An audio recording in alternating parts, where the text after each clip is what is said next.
The Fantasmagorium show presents Guns, Martinis, Gadgets, and Guns. A new Bond. Perhaps the Bond for a generation. Pierce Brosnan walks the gun barrel as Martin Campbell sets a tone. And not for the first time. I would list the cast, but that would take up the entire show. Bad synth and awesome brass. Of course, this evening we are discussing 1995. Kat, is it 1995? 1995's GoldenEye. My name is Scotty. My opposite number, Catherine, is here. And Steve is getting a tattoo with the name Muffy. How are you this evening, Kat? Good. Good. I didn't have a lot of banter to start off the show with tonight. Well, there is one bit of news. Okay, yeah, no, there's two bits of news. Yes, first bit of news is to kick off the 60th anniversary celebrations. Eon is putting No Time to Die back in IMAX beginning on January 21st for limited engagement screenings. So you're saying we could get 800 million? I don't know about that much. It's my dream. I'm really looking forward to it. But also, I don't know if anyone has actually seen last week's Martinis, Gadgets, and Guns with License to Kill. Kat showed off her digest for John Glenn. And as we introduce a new director, I did want to look back because I do have some compare and contrast going from John Glenn to Martin Campbell. But I would really be interested in seeing the digest. Anyway, Kat showed it off last week. I ordered it, and just like she said, it's a sketchy situation. Like, you hope it's going to show up. You send your credit card information, and then they say, don't worry about it. It'll be fine. And then you'll end up getting it in this, like, for me, it was like a U.S. postage, like a big white folder, and it was all kind of torn and crumpled. I'm like, what the hell is this thing? I didn't even remember it because it was so long after I ordered it. And then I opened it. It's like, oh, here we go. Oh, this is here. That's great. Yeah. So I'm looking forward to that memorabilia. I can't wait to show it off at some point. And also, I wanted to ask you, because you watched this movie, yes? Yes. Okay. How do you feel GoldenEye fits into the chronology of James Bond? It doesn't. I think it does. I mean, well, because there's like the 9-year time jump in it, which is odd, and the fact that the pre-title sequence takes place the year before either the first Dalton film kind of throws that off a bit. And why is that? Well, it's like, okay, he became kind of like with Majesties, where in '69 you went from Connery to Lazenby, and then suddenly you went back to Connery, and it's like, no, that's not the same guy, even though they're trying to say that it is. And again, Brosnan is a very different take on the character. They all do. We've had this conversation before. They a million times with a million people. They like to drop Easter eggs suggesting they're all part of the continuity, and I figure that's more winking at the camera because logically it just doesn't work. He wouldn't still be young and in his prime, 33 years after Dr. No. Well, he has much more hair as Pierce Brosnan. He doesn't have as much hair when he's Timothy Dalton. And he's Irish now. Apparently. Or Welsh. Or... I'm just saying, I suppose I'm trying to reconcile it in terms of my own reconciliation of the James Bond character. And it's completely believable to me that, Pierce Brosnan's James Bond was James Bond round about the time of the Living Daylights. This is why Felix doesn't show up during the Brosnan years. Anyway, I'm getting ahead of myself. Okay. I'm mixing banter and assessment. Would you like to discuss the film GoldenEye? Well, what was the second piece of news you wanted to share? Well, the number one that I wanted to talk about was the magazine that I got. The second piece of news? No, I got nothing. Oh, I thought you meant like when you said news that aside from your own personal news, like other news in the Bond world. I thought Like I Well, mentioned the news that there were. I heard Tom Hardy was going to be James Bond. Did you hear that? I've heard a billion actors supposedly being that, because I don't know who these people are who say they have odds or that the odds increase or decrease. It's just weird. Somebody said Tom Holland was going to be James Bond. Yeah, wanting to play a younger Bond. It's like, no. I believe we have a name for that. James Bond Jr. Yeah, we try not to talk about it, but if you're Tom Holland, we got to bring it up. Yeah, so yeah, GoldenEye. This is the first James Bond, in 6 years. Mm-hmm. At the time, the world was starved and yet questioning as to whether or not they even wanted Bond. Well, it started actually with the announcement of the third Dalton film at the 1990 Cannes Film Festival. It's going to be called Property of a Lady. Mm. And the plot was going to involve Bond's former mentor stealing nuclear weapons from a British nuclear storage site in Scotland, using them against China with the aid of some industrialist who was going to get control of Hong Kong in exchange. And they went through that, and the plot was going through pretty well for a while. Then the Soviet Union collapsed, and the Berlin Wall came down, and things started changing. And people are like, "Oh, well, is Bond relevant?" and all that crap. And then MGM went into bankruptcy again, which dragged that out for years. And then they changed the plot to involve maybe the Middle East and the People's Liberation Army or organization. It involved something like they're going to attack the Baltics or something, and it just the script kept going through all these iterations. But Dalton was excited about it, and he was totally game to shoot it. And then around April '94, Cubby's like, "Okay, you've been gone for so long that I need you to commit to 5 movies." And Dalton's like, "No, I'll do one." And then they're like, "Okay, bye-bye," which is too bad because, as I understand it, Barbara Broccoli is the one who actively tried to get Dalton to stay on for the third movie, and she felt kind of blindsided when Albert says, "No, we need him to do 5." I was like, well, that was a bit unfortunate because I think that would have been a good movie. And so once that script changed, Michael France wrote a script, but you can't bring back Dalton for 1. Well, I don't know why not. I mean, they brought back Craig after a 6-year hiatus practically. Granted, some of that was due to COVID delays, but they brought him for 1. I think they could have brought Dalton back for 1. But we're also you have to, and we've said of its time a lot about these movies. And the thing is that a James Bond movie used to be something that you could set your watch to up until 1999. You would get a Bond movie one or every 2 years, 3 years at most. And then when there was that drop off, a lot of people attribute the failure of the Dalton years to that drop off when it was creative differences and studio legalities. Right. And so I think that at this point, bringing back, and I love Barbara Broccoli about every, she is, who's the nice witch? I'm sorry, I'm mixing all of my metaphors in my head because I'm sort of trying to compare and contrast her to Kathleen Kennedy, but that's a different show. No, I'm thinking moving, when she was moving forward, she made great decisions with the Bond franchise, but I think that initial decision of trying to bring back Dalton probably wasn't the best of moves. Well, she wanted to bring him back. Cubby's the one who said no. Like I said, he wanted him to do 5. Well, good for Cubby. I think they should have brought him back. It would have probably been his best film, seeing as the first 2 he did were very 80s.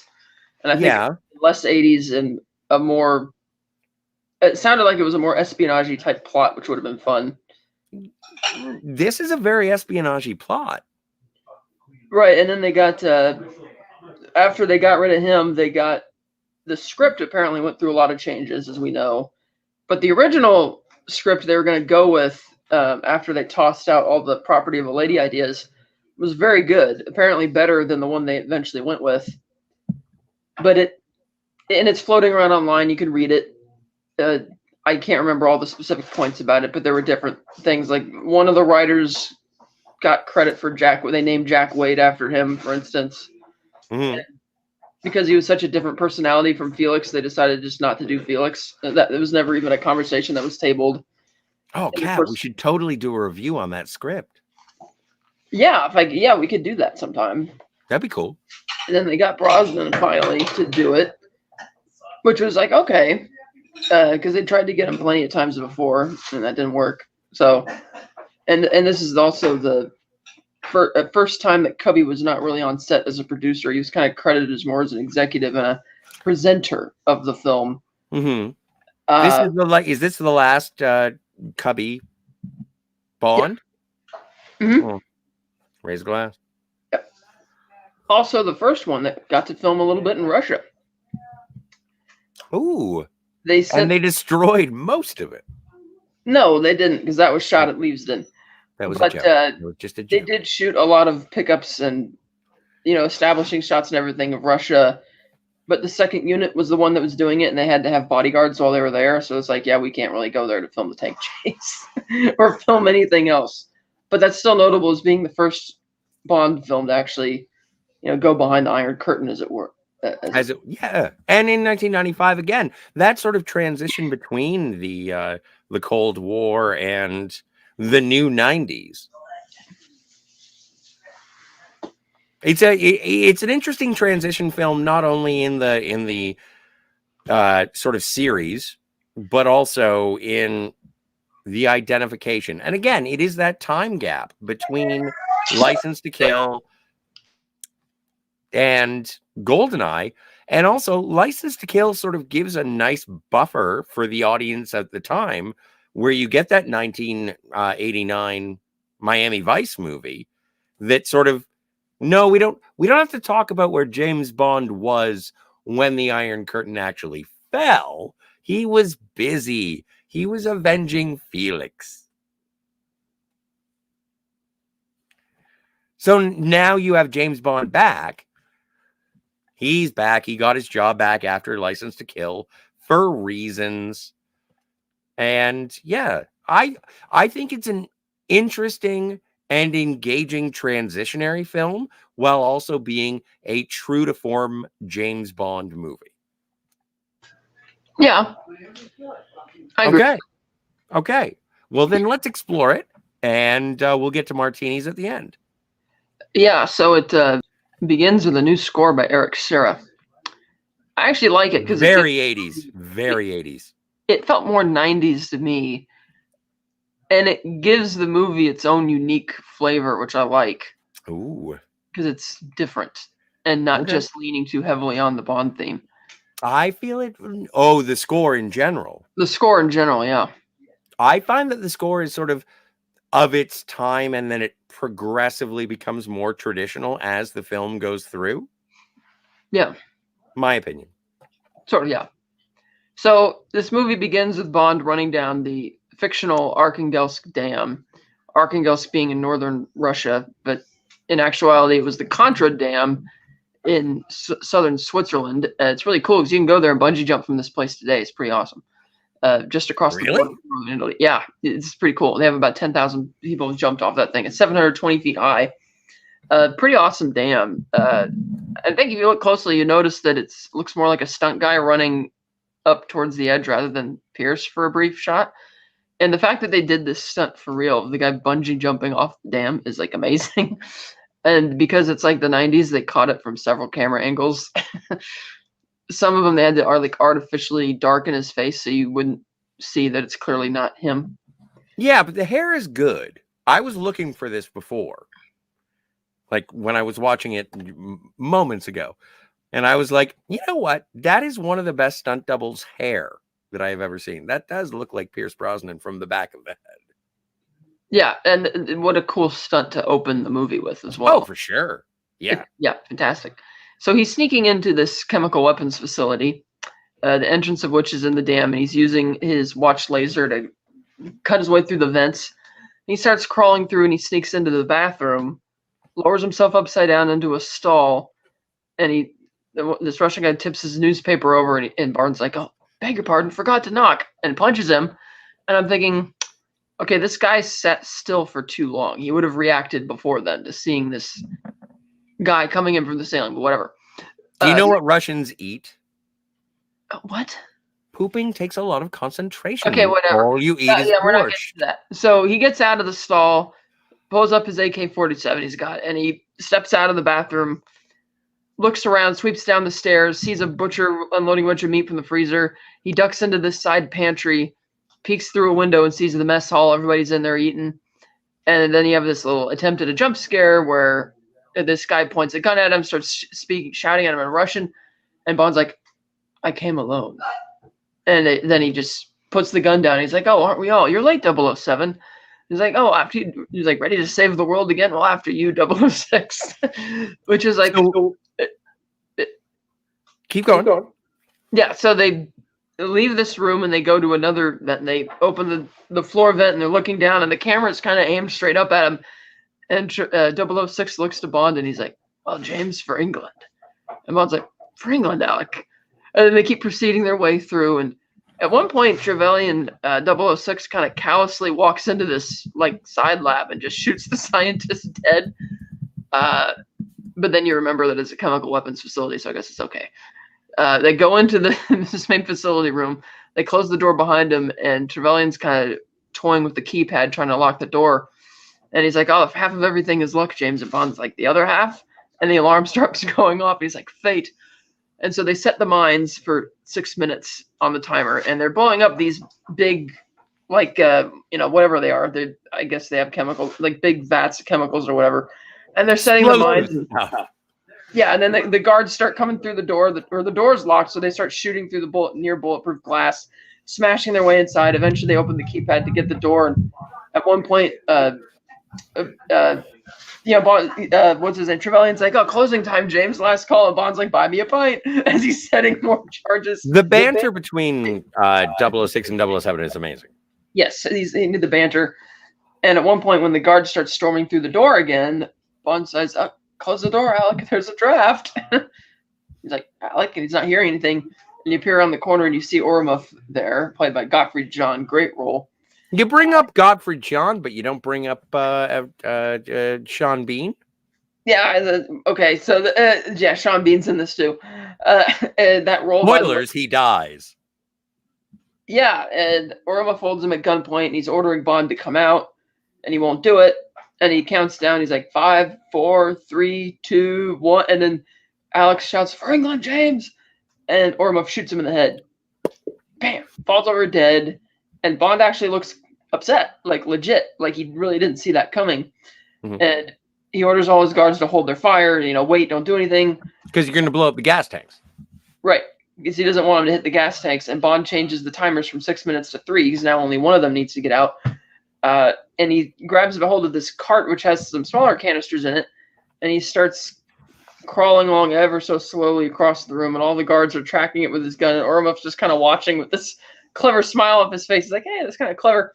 But then one of the guards gets a bit uneasy and anxious and accidentally fires a few shots, and Ormov just turns around and shoots him dead. He's like, yeah, we're not doing this.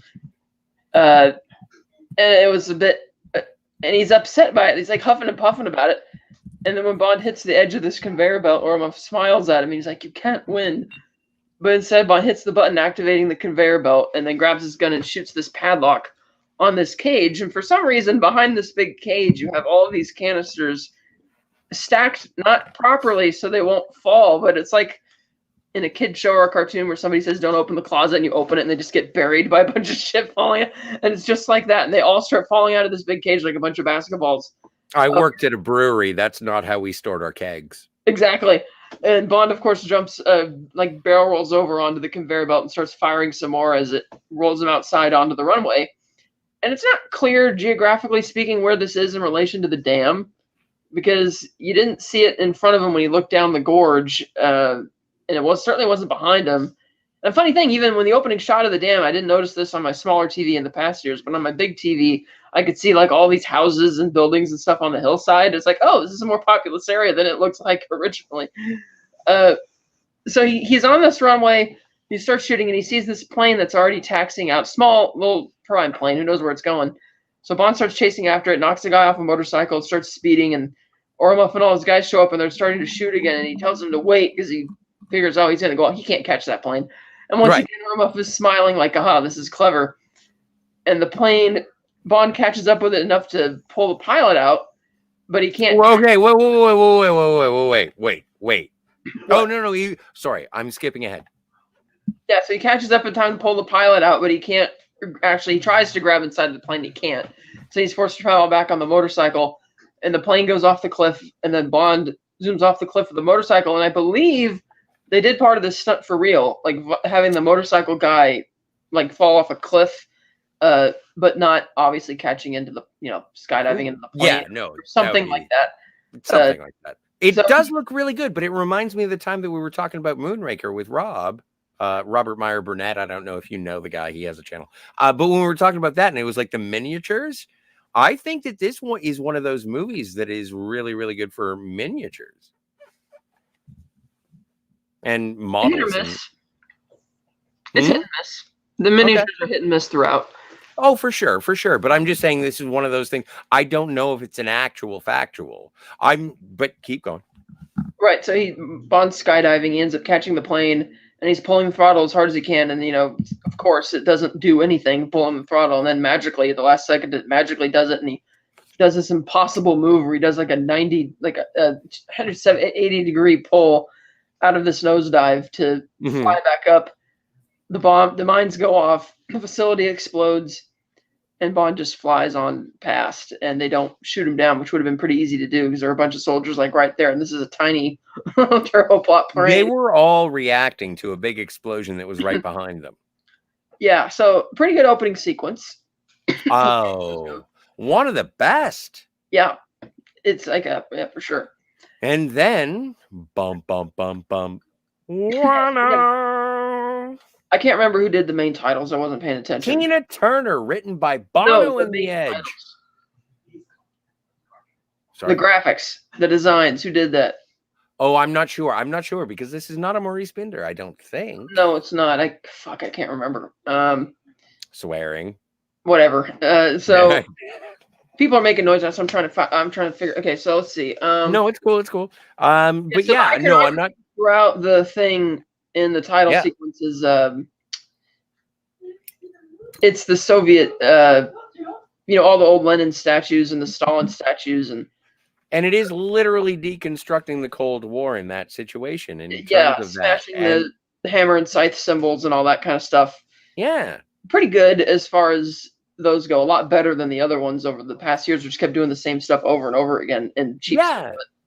Better than the newer ones, but that's a compare and contrast that we can do at a later date. But it's an incredible opening song and incredible title sequence that isn't reliant on "Did you see a nipple?"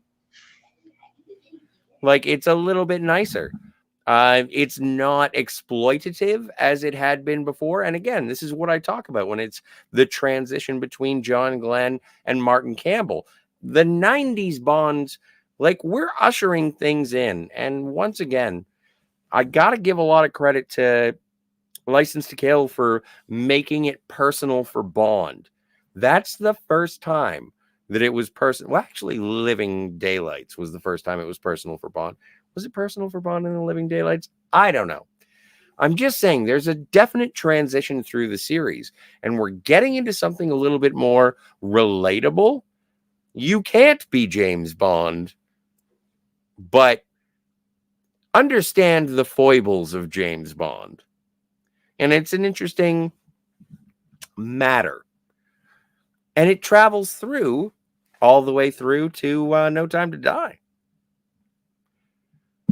Okay, I had to check. It's Daniel Kleinman. Daniel Kleinman did the opening title sequence. And it's really good. And it does set the tone for the rest of the Brosnan series. Yeah. Right. So there's that. And then the song is pretty good.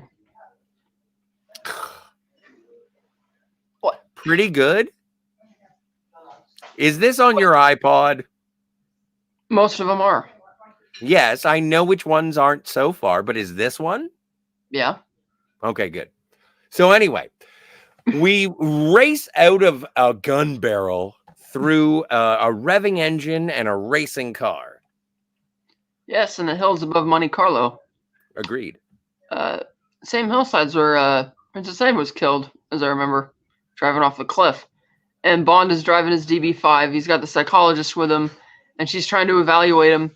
And he's not really paying attention. He's being kind of flippant, and all of a sudden, this Ferrari shows up, red Ferrari, and he sees that the driver is Zenyatta, top played by Famke Janssen, and she's basically flirting with him as they're doing this little back and forth race between the DB5 and the Ferrari through the hillside.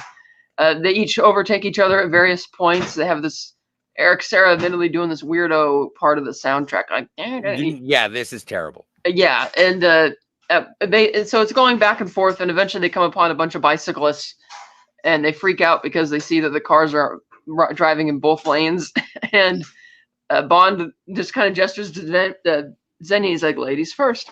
So she passes him, and the bikes pull over to the side and freak out anyway, and they all tumble over like a bunch of dominoes. It's kind of funny. Then they get on a lower road, and Xenia's kind of looking at Bond, kind of laughing at him, and she's not paying attention. And the psychologist screams, and then Xenia looks to see what she's screaming about, and there's a whole hay truck coming her way, and she has to spin the Ferrari off the road in this little side niche to avoid them. But eventually she overtakes them again and then just speeds off.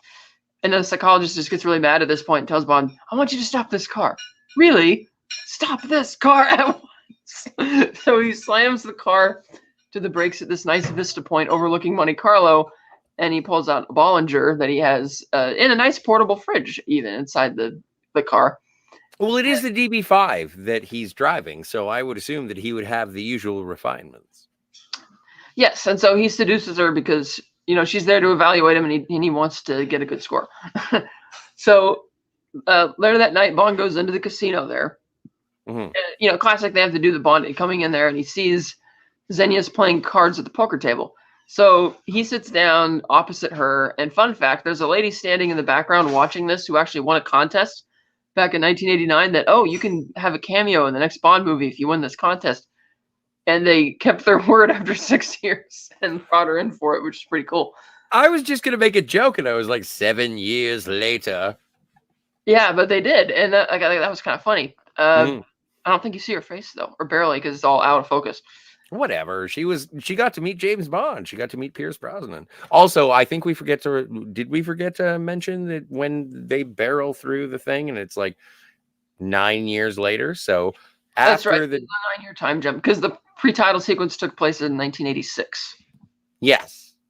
Yes, so we're in 1995. So they're at the card table, and Xenia wins the first round against Bond, but then he bests her in the next round. And she's like all upset, and she's like, but I'm wins, I'm loses. It's like, okay, they're going back and forth. Eventually, she just gets up to leave the table saying, enjoy it while it lasts. And he decides to go introduce himself to her formally. And she's like, he picks up on her accent, and she's like, oh, very good, Mr. Bond. You've been to Russia. Because he mentions Georgia, which, interestingly, is not part of Russia at this time, but okay. And he introduces himself, the classic line, Bond, James Bond. It's like, okay, he delivers it with a little bit of finesse. And he mentions the fact that, wait, like, may I interrupt? Yeah. May I interrupt? So remember how last time we were talking about how most people they changed License to Kill from license revoked, right? Because they didn't think that Americans would know what revoked meant. So now I just think that that's a situation where they were like, oh, Georgian. Oh, you've been to Russia, Mr. Bond. And it's like, no one knows where Georgia is. That's probably true. Okay. So keep going.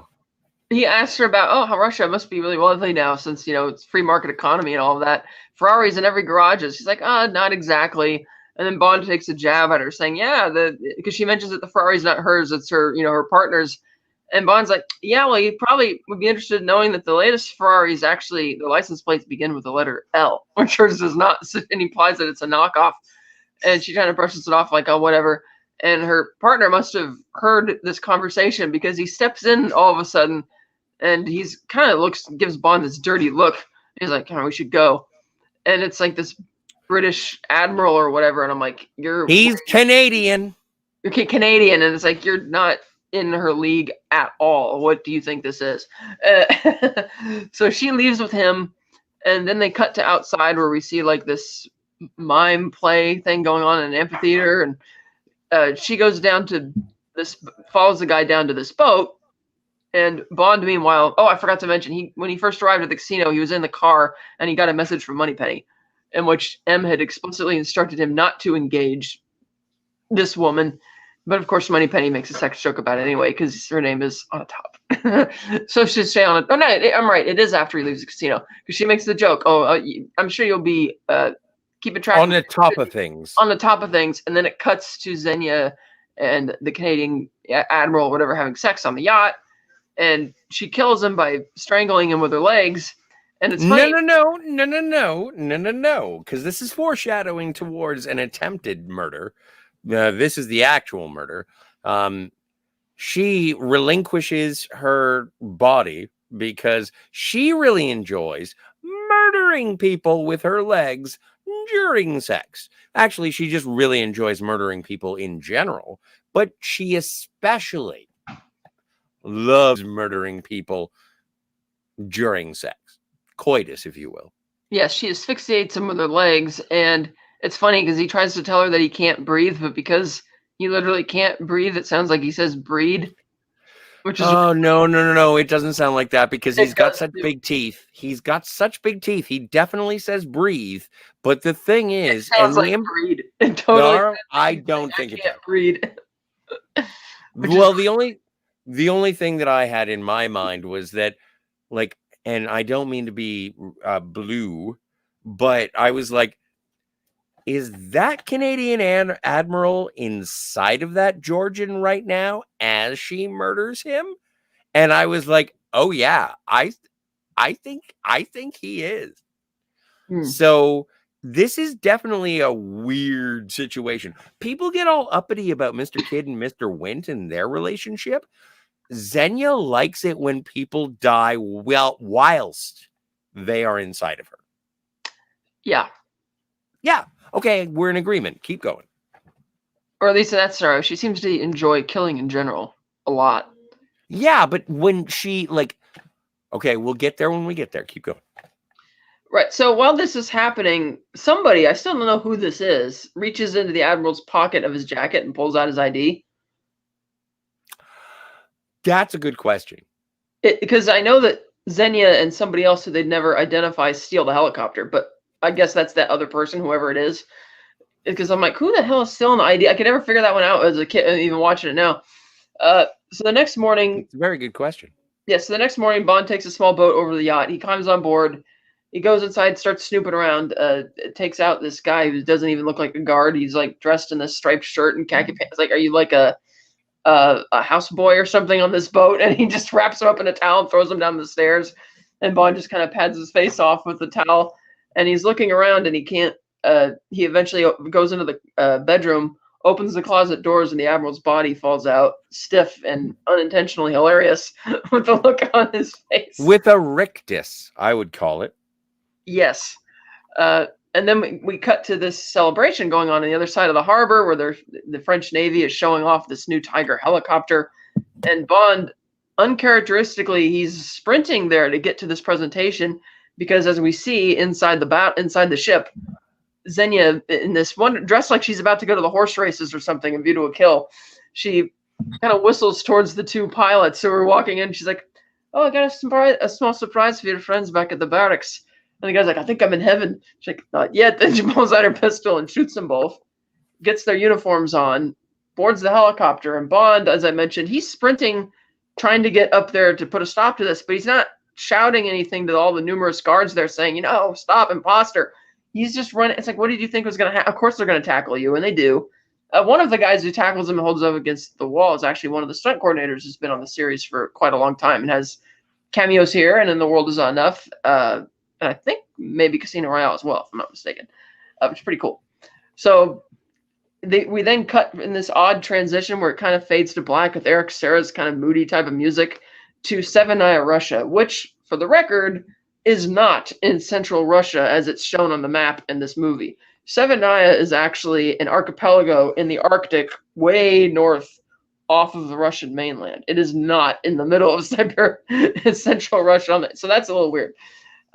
This is where the miniatures start getting a little weird because So you're saying Americans wouldn't know the meaning of the word revoked, you say?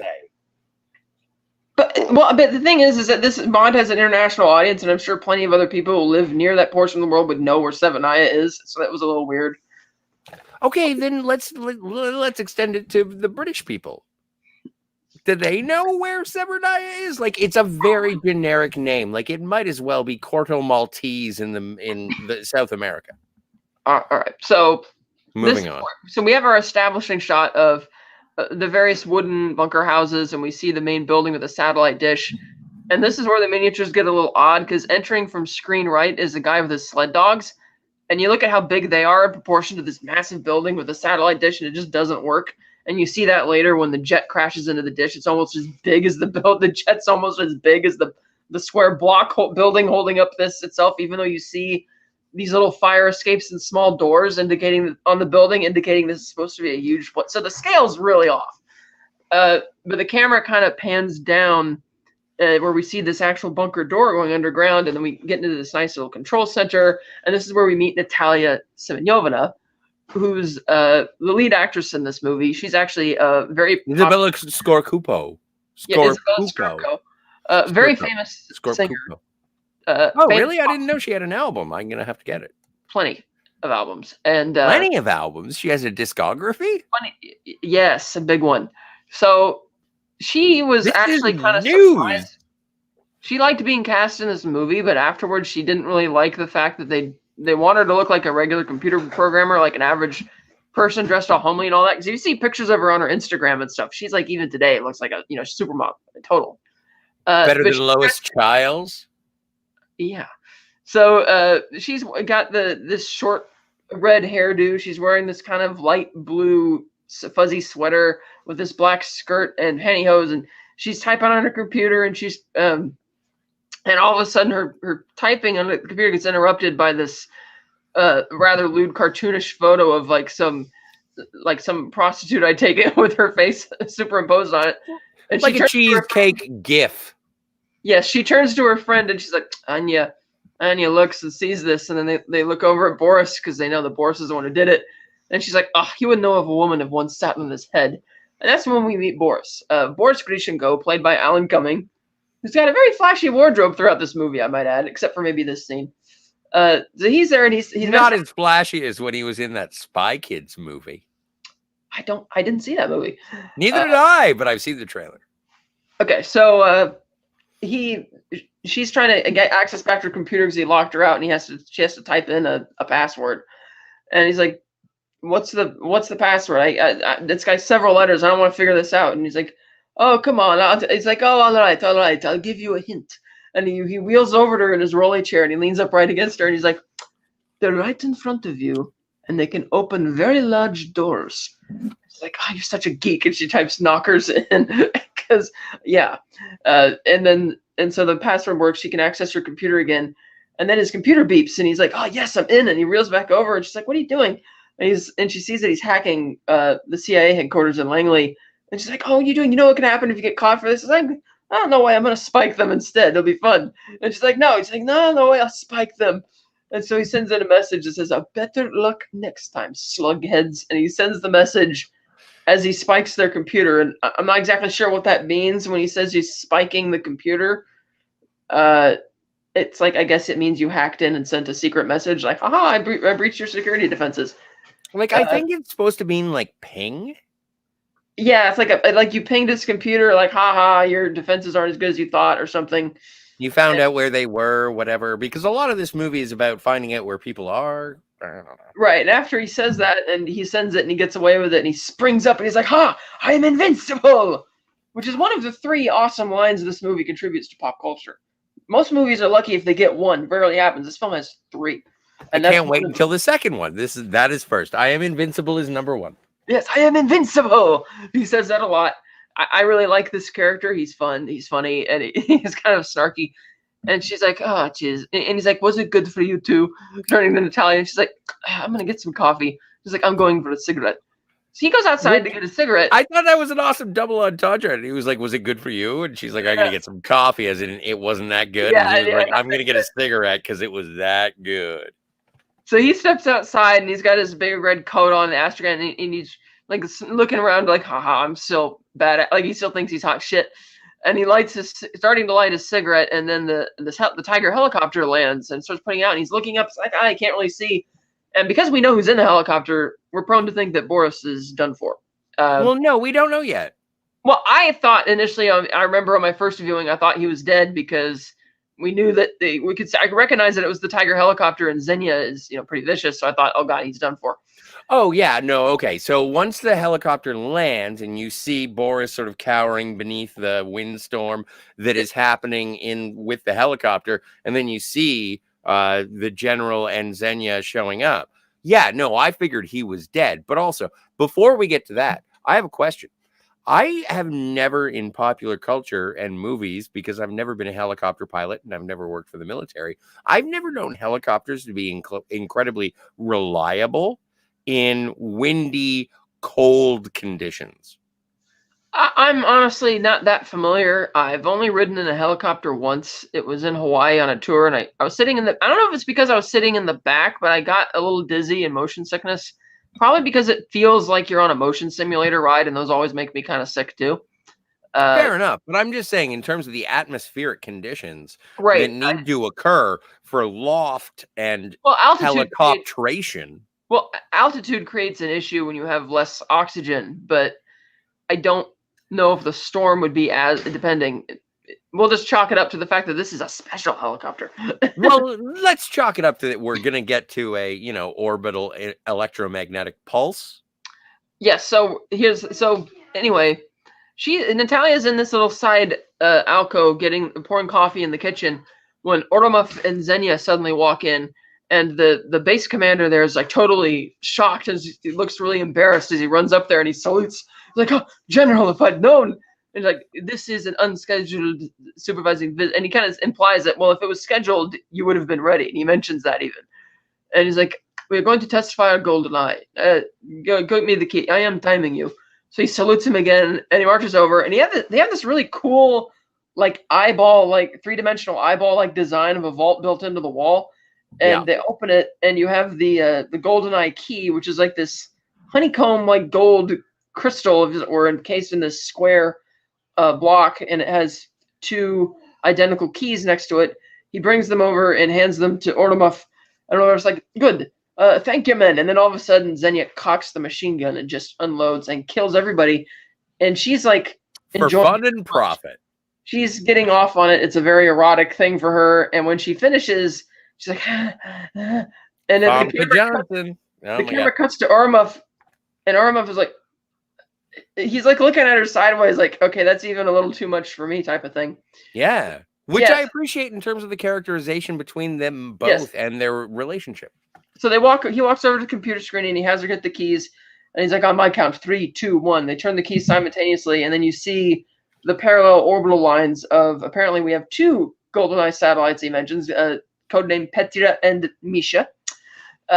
Petya, in fact, became the name of some famous malware after this film came out, and that's one of the legacies of this movie. I'm sure the people that created it, they were invincible. Yes, so they set the target for Semenaya, and then he hears a crasher, like a coming over from the kitchen, and Oromov's like, "Check it." And she heads over there to look at it, and we see that there's one guy who's like barely alive, and he's reaching over and he hits the alarm, and Oromov Xenia shoots him too, and Natalia's like freaking out again because she had already dropped her coffee cup, and she's thinking, what the hell am I going to do? Xenia gets in there and looks, and she sees that there's a ladder that's been set up, and the vent is open, and so she looks up there and just like firing like crazy, and then she comes down to see Oromov, and he's like, "What is it?" It's like, "Nothing. I just had to ventilate someone." So they leave, and they start taking off, and the GoldenEye. Then you see Natalia come out of the cupboard below, as opposed to going up into the vents. But she waits a little bit longer because we see the satellite open up and start targeting, and we see the laser actually fire. Oh, wait, can we talk about the satellite for a second? Yeah. Okay, so one of the things that I found interesting was that usually when you saw a science fiction movie in 1995, they would show the Earth as pretty as you could. And then you would see like whatever it was you were supposed to see in the foreground. But the Earth looked like Earth, not like 2001 Stanley Kubrick Earth. What I thought was an interesting directorial choice in this particular instance was that the Earth was just like blue ball 2001 Earth, because what you're supposed to be paying attention to is the satellite in orbit, and it still says CCCP, which I thought, I was like, this is a relic of the Cold War, much like James Bond, as we'll learn later. But look at the foreground, not the background. Moving on. Yes, and the alarm apparently alerted the proper military authorities, but Orlov was like, no, their best response time is 19 minutes. They'll be late. And then it cuts to some Russian pilots getting in their MiGs and taking off and flying towards Severnaya. And the Tiger helicopter, meanwhile, is taking off. It's flying away, and then a laser hits Severnaya. And did you mention that the Tiger helicopter is it's immune to electronic? Well, not yet, because they haven't actually mentioned that yet. You actually get to see it. And what happens is, that's true. First the laser hits the base, and even though it's an EMP, and yes, it fries everything with electrical circuit, it's still a pretty wild explosions going off, and Natalia's freaking out. She's trying to, at one point after all the explosions happen, she's trying to escape, and she's so distraught that she just like walks up to the keypad thing to say her name, and then the camera cuts and shows us just how fried and destroyed this keypad is. And then she like quietly and calmly says her name again, and then she just grabs the bar and starts shaking, saying, so she's like really petrified. So she starts walking around again, and then one of the upper, like they have these TVs hanging from the ceiling, and it comes down and crashes nearly on top of her, but it stops at the last second because the cord's still holding it. And then one of the Russian MiGs, which show up, gets totally hit by the electromagnetic pulse as well. It flips upside down, and it crashes into the building, into the dish, collapsing the dish into the main building, which is other big terror for Natalia. And then we see as the Tiger's flying away, we see the electricity just kind of, it's bouncing off of it, but it's having no effect on the helicopter. And we realize, oh, okay, so it's immune to EMPs. That's its special trick. The Natalia crawls out, has to crawl out up they actually don't show this, but she actually has to crawl up the dish to get out. And the reason they don't show this is because they cut back to MI6 headquarters. It's all cross-cut in terms of people discovering things. Yes, like it's a very interestingly directed and edited part of the movie, where they show Bond going in to find out what's going on with we found the helicopter. It's at Severnaya. So they go away and they go to Severnaya. And then Severnaya happens, and then they go first, and that happens. And what it is that they cut away to Bond talking to Moneypenny at MI6 headquarters. True. And they're flirting with each other. And she's like, she does a great job. Samantha Bond. Yeah, so she makes the joke about how this it could be sexual harassment, but it's setting up a great punchline where Bond's like, well, what's the punishment for that? And she's like, you're going to have to cash in on your innuendos. And he's like, oh, Moneypenny, the story never really had you. She's like, well, as far as I can remember, James, you've never had me. It's just really good. But okay, I'm intermixing all of our discussion about the movie in with the recap, but like, this is an amazing thing. Like, we are getting, okay, this is the first James Bond in 6 years, and we are, you know who's not in this movie? Robert Brown. You know who's not in this movie? Moneypenny from the last name. What was her name? Miss Bliss? Caroline Bliss. That Miss Bliss. So yeah, and like, this is a whole new transition. So seeing Samantha Bond as the new Moneypenny, and Moneypenny pushing back, but also being flirty. I gotta say, modern woman. Samantha Bond is amazing as Moneypenny. Yeah, she's like flirts with him. It's like, oh, as far as I remember, James, you've never had me. And then they go into the next room, and he greets Tanner. And Tanner says, oh, Bond, I think you're right about the helicopter. They should have followed it. And your hunch was correct. They did sell Severnaya, but the evil queen of numbers wouldn't let you play it, implying that Bond did, in fact, call MI6 to tell them what he was doing there. Because that's another unique thing about this film, is that for quite a while we were following Bond in Monte Carlo and on this little side thing, not knowing, like, is he on a mission? Is he just fucking around? We're not really sure. I think he's keeping track of a helicopter. Right, but it's like, but why is it in the movie? It seems almost like he stumbles into it, but was he on a mission or whatever? Whereas when he apparently off screen, he reported this to MI6, and Tanner's like, yeah, well, you were right about it, and unfortunately, M wouldn't let you go after it, and didn't think it was worth following. And as he says that, the evil queen of numbers, she shows up right behind him, M, played by Judi Dench. Mm-hmm. People believe that her casting was likely inspired. People believe that her casting was likely inspired by an actual woman being able to head MI6 around this time in 1992. And so she enters in, and she's like, When And did Bond when actually, did Margaret Thatcher run England? that was in the 80s, but she's not head of MI6. No, I know, but I'm just saying strong, powerful women aren't new at this point. Right, but that's I think why they changed it to Judi Dench, because a woman was appointed to the head of MI6 in I 1990. don't think that Judi Dench got appointed the position of M because she was a woman. I just think that she was the best person for the Well, job. Robert Brown never retired. They could have brought him back. Yeah, but would you want that? Why not? Well, because I would rather have Judi Dench. Well, I She's mean, amazing. right, And she it is, but isn't it's not like she's something a they perfect. right, but that's not something they knew was immediately going to happen. Something gave them that idea, the genesis of that idea to decide, oh, new era, new Bond, new everything. Kat, I think that because we've used the term of its time so much, this is a movie that is very much of its time. It is very much transitionary.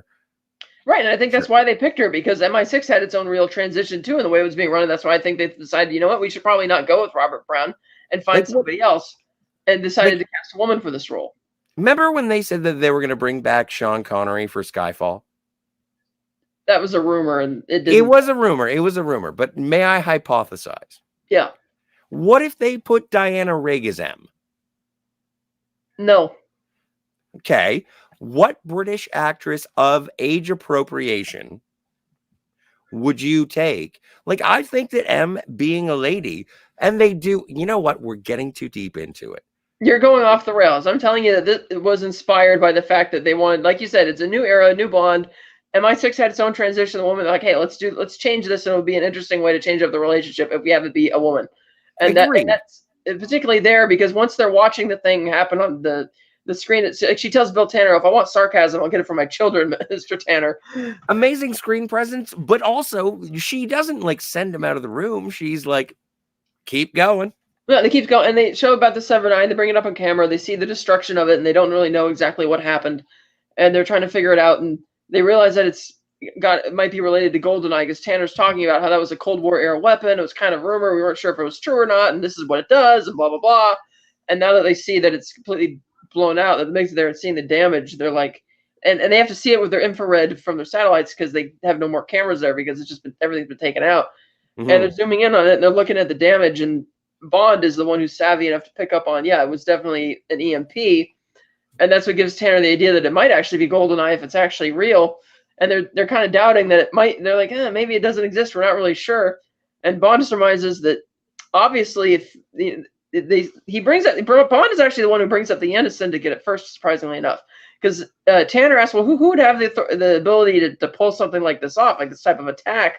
That's true. Bond suggests, the Yenna Syndicate, they provided weapons to the Iraqis in the Gulf War, and so he's mentioning, and so he brings that up. It's like, and Bond's kind of suspicious because he says, still that wouldn't work. Even if you're like from a terrorist order, you don't just walk in and ask for the keys to the bomb. There had to be an insider. Mm-hmm. And then he comes in on the infrared and he sees that there's a person moving along through the snow. He's like, Kat, what? Kat, can I stop you? Why? Okay, so the reason that Bond was chasing the helicopter is because he's investigating the Janus Syndicate. Right, but I mean, there's no indication of that. There was no indication of that earlier. Well, Bond told us. Well, he suspects that he had something to do with it because you are aware that this isn't a documentary. Yeah, but that's what I'm saying is that they still never told you what he was doing in Monte Carlo to begin with, or what he was investigating the Janus, or he just decided to follow this because she kind of gave him the mission to follow after he reported on it, which was kind of interesting. But they didn't know for certain if Xenia worked for him. But you make a very interesting point, is that the only person who brings up Janus at all is Bond. Yeah, he's the only one who brings that up. He's like, well, you don't just walk in and ask for the keys to the bombs. There had to be an insider. Who is it? And they zoom in on this person walking in the snow, and it cuts to Natalia, and she's alive, and she's looking for Boris. She starts calling out for Boris's name, and then these sled dogs come up, and fortunately, they're not wolves. No. They're tied up as an escape pod, I assume. And I assume that there are warm clothes for her to wear while getting away. Yes, and so she gets away. Then we cut back to Bond is in M's office now, which is new building, very different office, which is funny because in later Bond movies that take place in the same MI6 building, they redesigned like the classic M's office design, whereas here it's just very different, and it has no inkling of that whatsoever. And he sits down to talk to her, and he's I like, thought it was actually quite reminiscent and classic. no, it's very new. Didn't look at all Hell, like it was a modern version. Like it didn't have the, like it didn't have Naugahyde the door. It didn't doors. have the dark wood paneling. It didn't have the big painting of the ship behind the It was wall. all still very a warm. It was a warm beige to a dark brown. Yeah, it reminded me a bit of more of a little corporate office type thing. And so She Bond, had bourbon. Bond sits down at the desk and he says, "Now your predecessor kept cognac behind it." And she's like, "It cuts him off. I prefer bourbon." And he sits down and she's talking about it, and he's like, "You don't like me, Bond. You don't like my methods." And he's like, "Well, it could be who was in charge of the base syndicate there." And she finds out that Oromov, they promoted him to general. And she's like, "It wouldn't be Oromov. You wouldn't betray that." It's like, what are those same experts who told you that the helicopter wasn't worth following? And she doesn't really appreciate that. That GoldenEye didn't exist. Yeah, and so she doesn't appreciate that. So she cuts to the chase. She's like, "You know what, Bond? I don't like you. You're a sexist, misogynist dinosaur, a relic of the Cold War." And Bond just kind of sits there and takes it, and she kind of likes that he sizes her up in a bad way as well, because she likes it. Therefore, okay, so you're smart type of thing. And then after that, it seems that they've come to an understanding about this. She kind of leans across the desk and firmly tells him, "I want you to find GoldenEye. I want you to find who took it, what they plan to do with it, and stop it." And it's like, okay. No, she doesn't. Yeah, she does. Okay. Yeah, remember? She leans across the desk. "I want you to find GoldenEye. I want you to, that's." Oh, no, she does. She does. But she doesn't like cross the table. It's a very interesting she dynamic. Kind of leans over leans in forward on the desk a little bit, and the camera kind of gets closer to her. Because initially she was leaning back in her chair like this, kind of sideways, kind of like this, holding her drink, kind of sipping and talking. And then once they finally came to understanding, she went like this. She moved the chair, yes, she leaned forward, and then she was being very firm and direct, and no more bullshitting.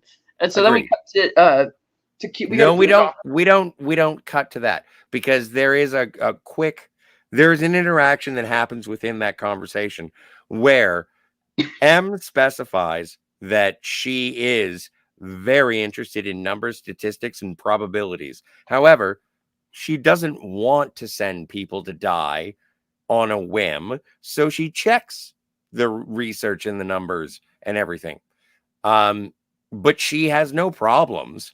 If the numbers line up, she will send you to die. And Bond is like, all right. So that's when she says, find it and stop it. And then M stops Bond and says, come back alive. I'll send you to die, but come back alive. And I think, and the only reason I stress this is because it is the only scene that Judi Dench is in the film. And also, it's not maternal. It's M. Yeah.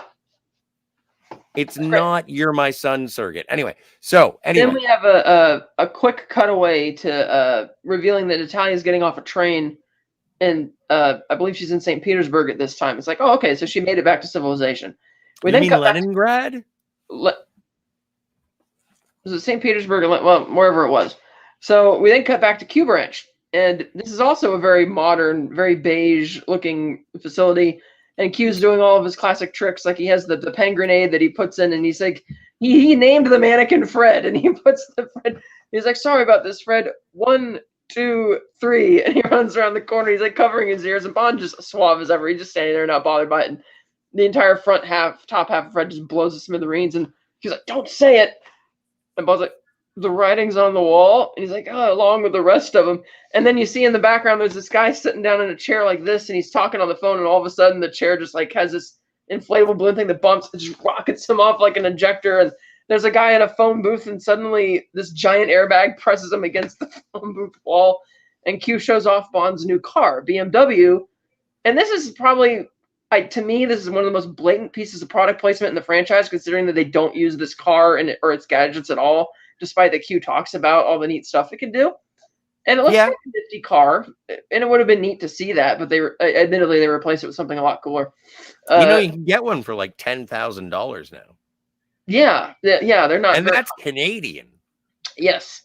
And so then, Q gives Bond a rappel belt, and he's trying to explain to him how it works, and Bond's like, "Q, I am familiar with that device," and it's like and he tries to finish a typical leather belt, only good for one person, and he shows him the pen grenade again, and he says, 3 clicks arms a 4-second fuse, another 3 disarms it, and Bond clicks it 3 times. Like, how long did you say the fuse was? And he grabs the pen crow.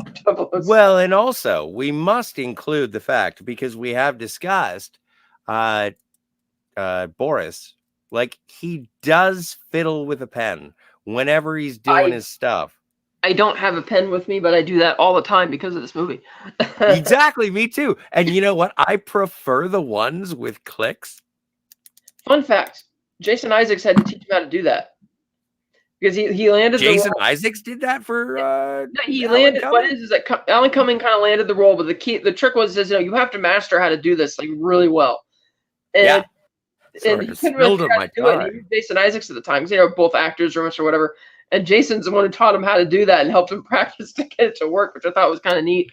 That is cool. Yes. And so I like that the last joke in this whole Q sequence is Q's been telling Bond not to touch anything, and he picks up this sub sandwich. He's like, "Don't touch that. That's my lunch," which supposedly was an improv line by Desmond. If that's true, that's awesome. But then cut to Bond. He's arriving in Soviet. I never liked that joke. I always love that joke. So it cuts to Bond arriving in St. Petersburg, and they use the F-Scott racetrack to substitute because, again, they couldn't shoot in Russia because they're like, no, we can't have. If the second unit required bodyguards just to shoot some background plates and stuff. So the Bond arrives at the airport, and he walks over to this guy played by, admittedly, having Joe Don Baker, who played, what's his name? Whitaker. Bad guy in Living Daylights. Living Daylights come back. I guess because he wasn't that well received, that great. I guess it's fine that they brought him back as a different character. How do you feel about that? It didn't even occur to me the first time I saw it. Okay, yeah, okay. So he's different enough. So he's setting up against this really tiny. It looks like the Russian version of like a beetle, like a little. Oh, I don't. Yeah, no, okay. It looks like an itty bitty Fiat. I think we know somebody who might be able to tell us about this if it is a beetle. Anyway, I think it's a Citroen or something like similar to that. Yeah, like a Citroen. Yeah, sure. Anyway, I can't. Oh my god. Yeah, so Bond walks up to him and he's talking to him. He's like, "Well, great, another." And Jack's like, "Oh, great, another stiff-ass Brit." And they're kind of having this back. No, he comes up like Bond comes up and he does like the. Do you have a light? Do you have a match? No, I have a lighter. Oh, just as well. Unless it goes, it doesn't. Whatever. You know the thing. So, but that's what Jack Wade does. And Bond is having nothing of it. Right. He's like. And Bond eventually pulls his gun on him. He's like, and Jack Wade mentions some type of joke. I can't remember what it is. But it's really funny. Like blah, blah, blah. Is that good enough for you? Like whatever it is that he says. I can't believe I don't remember it. But Bond's like, enough of this. Show me the good rose. Enough for government. Yeah, no, totally. And he's like, show me the rose. And then Jack's like, oh, please no. And he seems like legit this time, like genuine. And then Bond presses the gun against him even harder. He's like, all right, all right, all right. And then he kind of looks around to make sure no one's watching. He's like, eh. And he pulls down his pants and his boxers and he gestures. And Bond's like, what? And he gestures down, like, look. And he looks down and you see that he's got a tattoo that says Muffy with a rose. And show me the rose. And Bond's like, Muffy? And he's like, Muffy? Third wife. Jack Wade, CIA. And Bond's like, James Bond, stiff-ass Brit. And see, that's great. That's the thing. And this also, I think this is one of those things that ties the James Bond series together, is that's the forming of a friendship, and I wish that Jack Wade shows up more. He does show up again. I wish more. But, like, we lost Felix Leiter. Like, I felt at this point, when I saw GoldenEye, I was like, okay, so Felix Leiter, he can't dance anymore, so he's not going to be a CIA agent. And so Jack Wade was like, hello, I'm new Felix Leiter. I like that it's a different character because it allows this relationship to play out the way that it does, and it's a lot funnier. Yeah. And after he's like a stiff-ass Brit, and Jack's like, oh, nice moves, and Bond's like, nice car. And I'm like, that's a bit disingenuous, I think, on Bond's part, but okay. So they try to He does fix it with a screwdriver and a They can't get sledgehammer. it to start, and Jack's looking at the engine. He's like, "I can give you the hammer, Bond."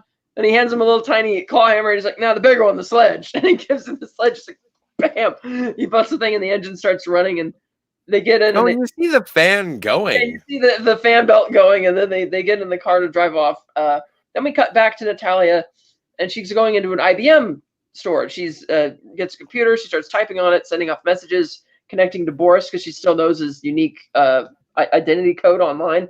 And Boris, it cuts to him, and we see that he's on the train, which we'll see later, the missile train. And I like the shirt that he's wearing. It's like a blue, like navy blue, dark navy blue shirt, but it's got like a bunch of thumbs like going like this, like these signs like all over it. And I didn't notice. Okay. Yeah, he looks at the typing. He's like, "What?" And he sees Natalia. He's like, "Oh, Natalia." And he starts typing to her, "Thought you were dead." She's like, "No." And he says, "Okay, meet me at the Church of Our Lady, whatever, at like such and such a time." And she's like really happy about it. And I like how Natalia got permission to use this computer in the office too. She lied, said I was here to pick up a bunch of computers for like the school for some children. And he now I gushed and gushed about Carrie Lowell, Pam Bouvier, and License to Kill, but I think Natalia, I can't pronounce her last name. I can't pronounce the actress's name. Let's go. Okay. I think that she is a strong and capable Bond woman for the 20th century. I think that she has actually evolved the character from escaping Severnaya to I have to get in touch with the only person that I think has survived. And that is what brings her to Boris, which is what makes her, we'll get there. Yeah, I mean, I think her role is, well, I'll get to it later. But anyway, another thing I forgot to mention that Bond mentioned to Jack Wade before they drove off that he wants to, he's asking about the game, like hanging for connections around here. And Jack's like, "Yeah, there's a guy, he's like a tough mother. He's got a limp on his right leg. His name's Zukovsky." But I was like, "Valentin Dmitrovich Zukovsky?" Oh, like, you're yeah, so good. Him? I gave him a limp. It's just funny. And so Natalia agrees to, meet Boris at this church. So then we cut back to Bond and Jack. No. Can you describe the inappropriate gothic scene while I go get a beverage? The gothic scene? Oh, at the church? Yeah. I guess I'll just skip to the church moment now. Sure. So okay, and then we'll go back to Valentine? Yeah, we'll go back to Valentine afterwards. So okay, cool. Natalia anyway goes to the rendezvous at the church, and she goes inside, and it is a bit goth. It's kind of dark in there. You see a couple women praying, and you hear the music as if there's like almost a choir that Eric Serra's doing, which is kind of neat because it's kind of spooky. And the windows are suddenly being closed, and it's almost like there's a big draft that's blowing in that's shutting some of the doors and the windows. And she freaks out and runs away, and the other women praying are looking, like wondering what she's doing. And she speeds back out into the main foyer and runs right into Boris, and she's freaking out. And he's like, "Jump scare! It's Boris! It's Boris! Hello!" And he's like, "Shh!" And then she looks over her shoulder and sees Xenia, and then Boris is like, "Eh." And now, if we didn't realize it before, like, okay, Boris is definitely he's a villain, like bad guy. But the thing is that it's funny because it's like such a gothic scene that reminds me of something like Moonraker, or like when. Oh my God! Even the neck bite scene with Jaws, well, in Moonraker, but that sort of weird. All right, now we're in the middle of a Hammer horror movie. That reminded me of that, and then the funny thing is that it's like Martin Campbell brings it out to something that would be a jump scare, like a Xenia, but it brings it out to Boris, which is exactly what she was looking for. And it's like, it's okay. And then behind Natalia, creeps Xenia.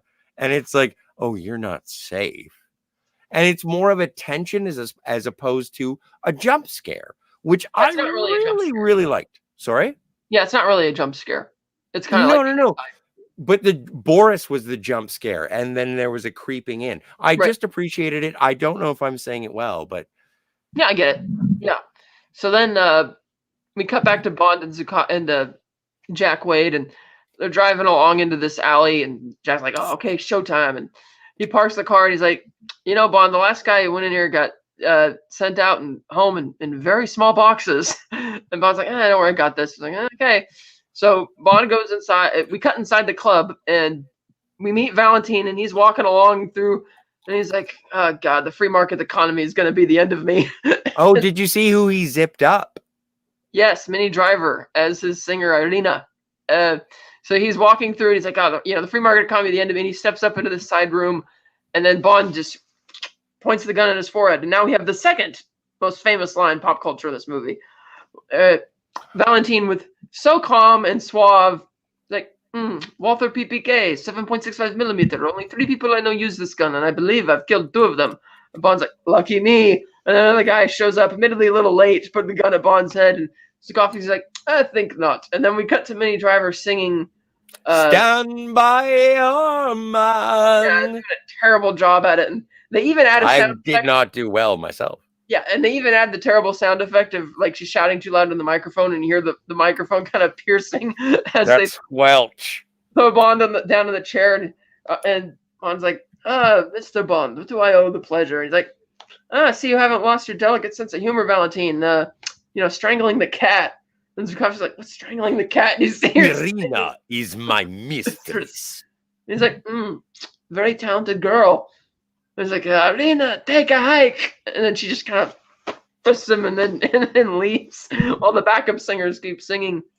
And he's like, what do I owe the pleasure, Mr. Bond? Shaken but not stirred. And his guards behind him, like these total 50s lackeys, start laughing along with him.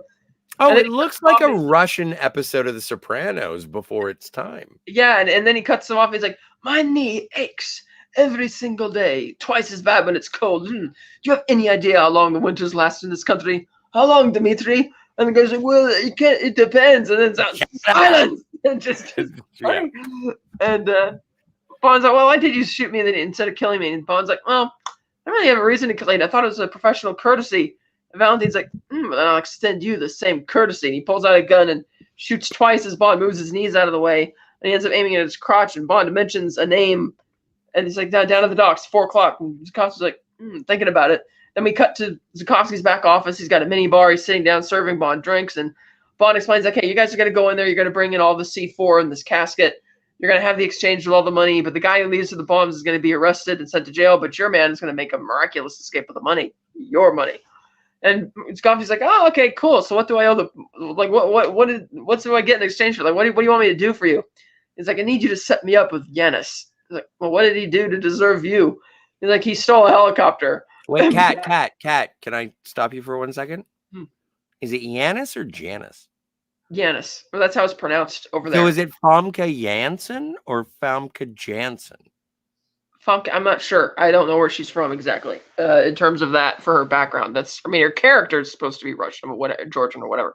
So anyway, like he says, what did he do to deserve me? He's like, well, he stole a helicopter. Valentine's like, I have 6. And Bond's like, 3. None of them can fly. And this guy's like, no, who's counting? And he stole this helicopter and he used it to steal a nuclear weapon and killed a lot of innocent Russians doing it. And Govsky's like, what do you expect from a Cossack? And I was like, what? And he's like, this Yanis, I never met the man, but I know he's a Lienz Cossack. And then they go into, admittedly, a fourth wall breaking thing where they do a brief history lesson on the Cossacks.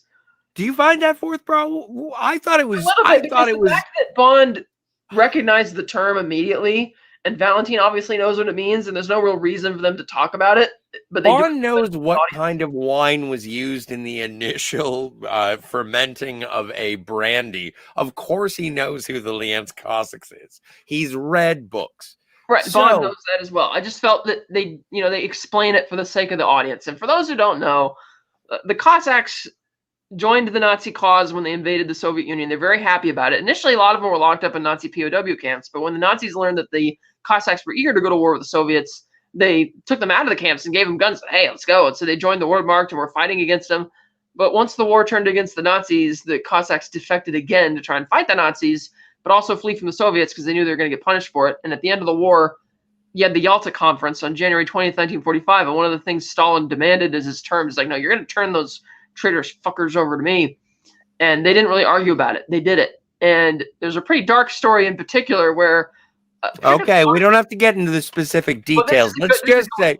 Okay, you go. This is a good one. So they were the groups on May 1st, 1945, or late May 45, who surrendered to the British in Pakistan. They or like, oh, we don't want to go. And the British totally lied to him. We're like, oh, don't worry, we're going to take you back. And one British officer told him that you have it on my honor of the British Empire. We are not going to. And instead, they just started loading him on the trucks and started beating him with billy clubs to get him on the trucks so they could send him back.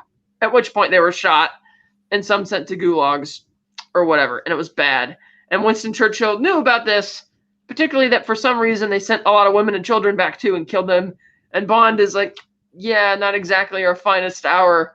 And then Valentine, despite talking about it as if it's a sad story, he totally doubles back on it and he's like, still, ruthless people, they got what they deserved. And he takes another drink and I'm like, what the fuck? Well, no, I understood that. Because but he talked about it like it was a dark, even Valentine acknowledged that it was kind of dark. Yeah. And he's like, oh, but then deserved it. So that was weird. As a little kid, when I saw this for the first time, I was 8 years old. Obviously, I had no context, but they gave me the bare minimum that I needed to understand it. And it's like, okay. No, and also when I was a kid, when I watched it, like I didn't understand that at all. I'm a dummy. So I was like, okay, so he's bad because Nazis and Russians. Right. And James Bond doesn't like those things. So Valentine helped set up this meeting in which Bond goes to this like spa public bath, and he's swimming in the water, having a good time. He gets off, he goes to dry off, and then Xenia sneaks up on him, and you have this fight scene where she once again tries to wrap her legs around him and tries to asphyxiate him, and he takes her over onto like the steam table and tries to burn her. And hang on a second, you're yachting over one of the sexiest scenes in James Bond history. What's that? That would be the fight scene between Xenia Autotop and James Bond. Well, I'm talking about it right now. I said that I know, but you've already gotten to him putting her on the hot rock grill. So first things first, lady.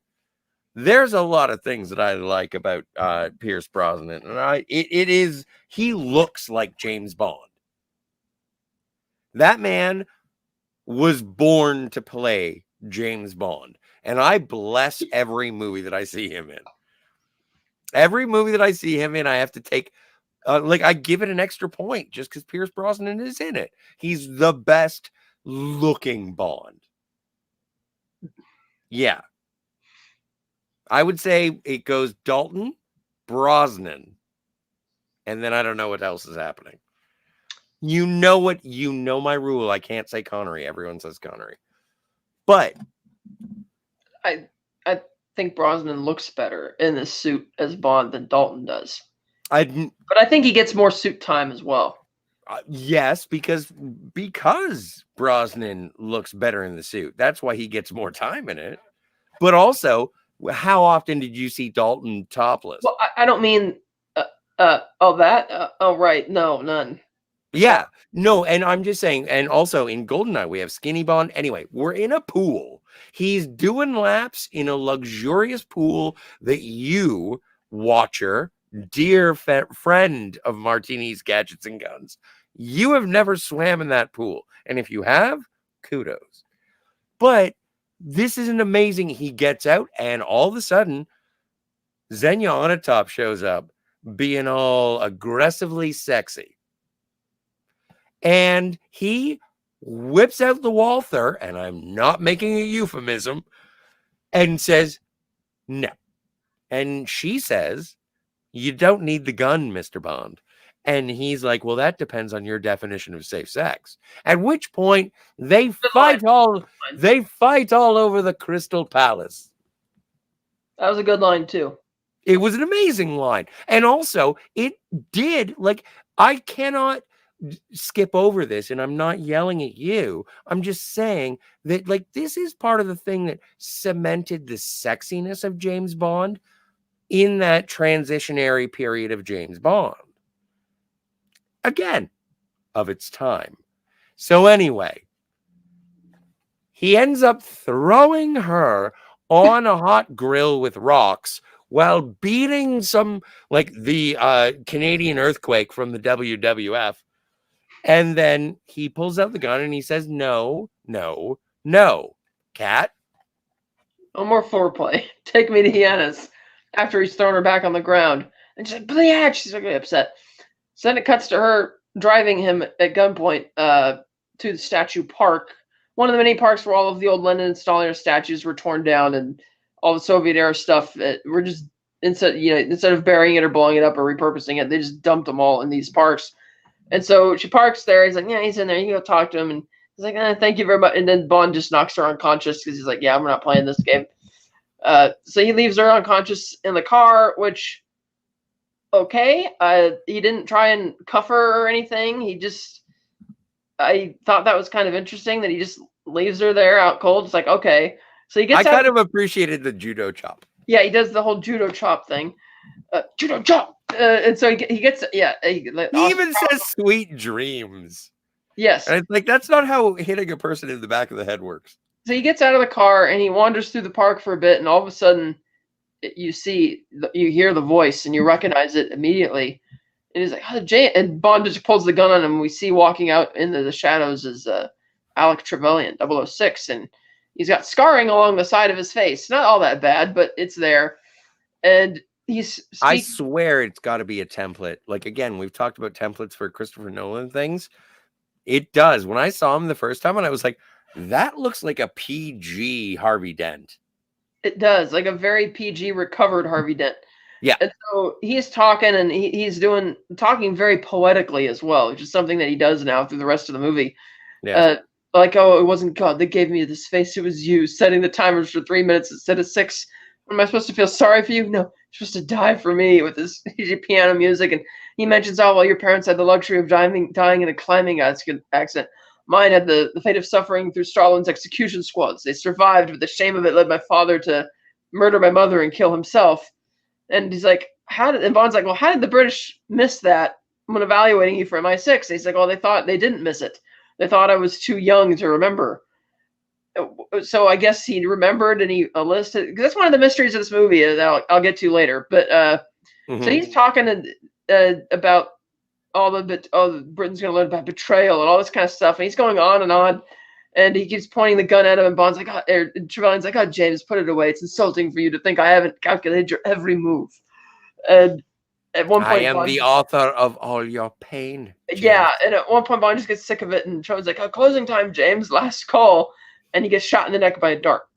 By another thug. And Trevelyan walks up to him in the neck. Yeah. And Trevelyan looks at him. He's like, well, where does he wake up? Where does James Bond wake up after he's been shot in the neck with a dart?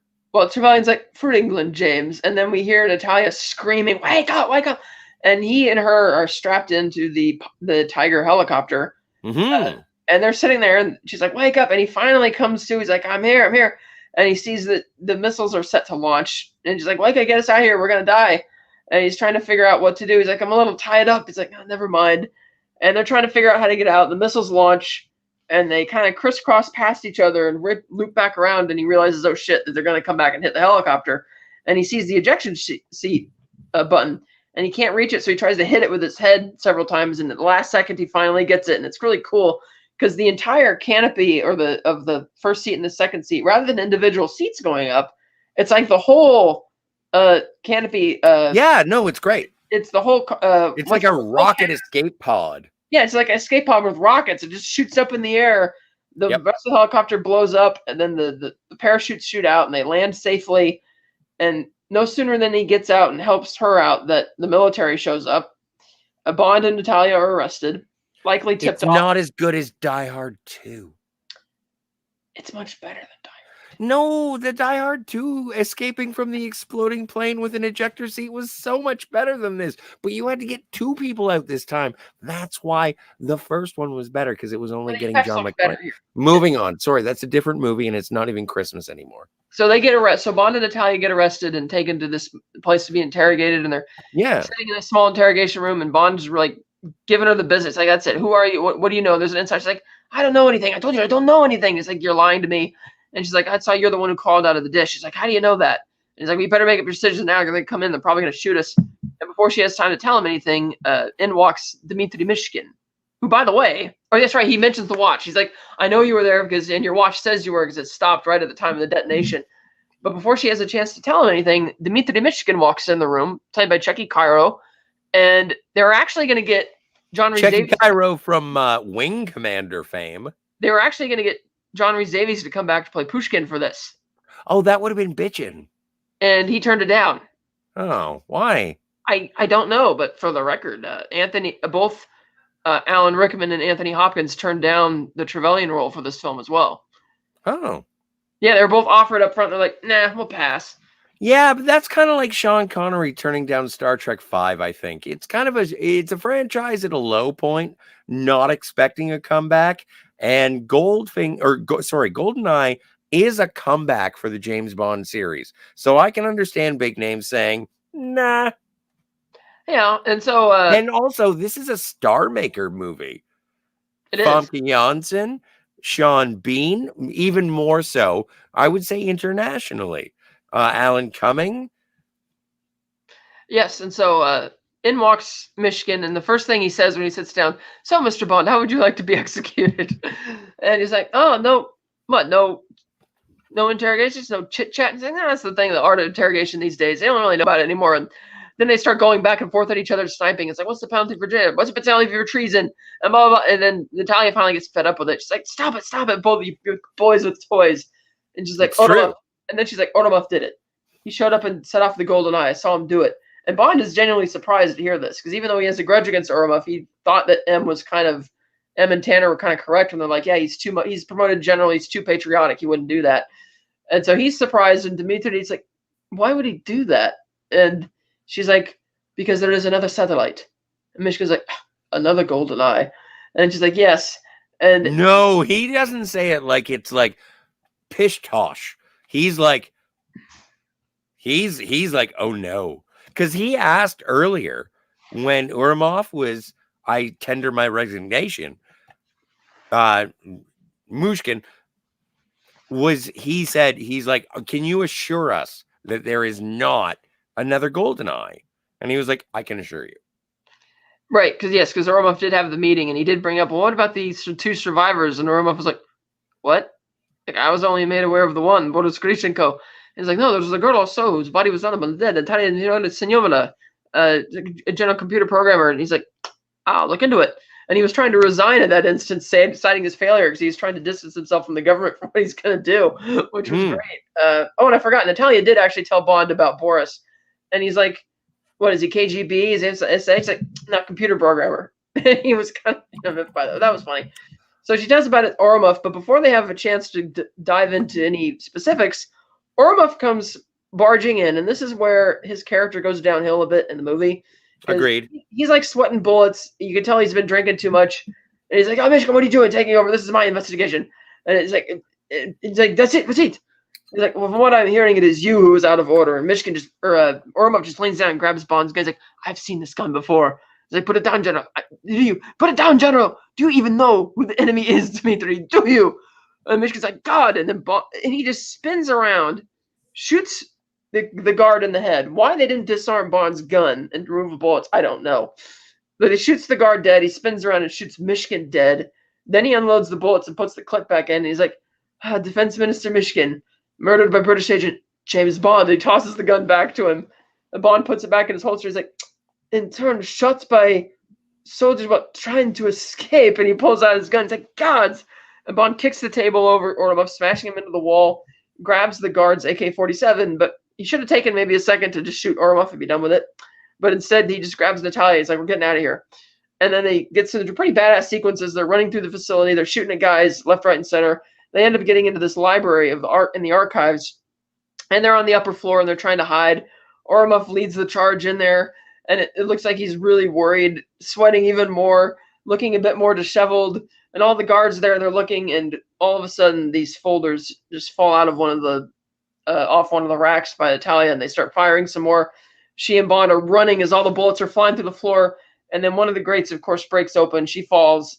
Oromov kind of catches her, and she has her hostage, and Bond is forced to jump out a window onto the back of like a big transport truck with the tarp covered, so he's all right. Yeah, it's sort of, yeah. And Natalia, meanwhile, is taken outside by Oromov and put into a small Mercedes, and they start taking off, which I thought was interesting that the other guards don't really question this. It's like, okay, off you go. So they're speeding away, and he thinks they've got it made, and then all of a sudden, in an awesome bit, as I mentioned before. Wait. What? What?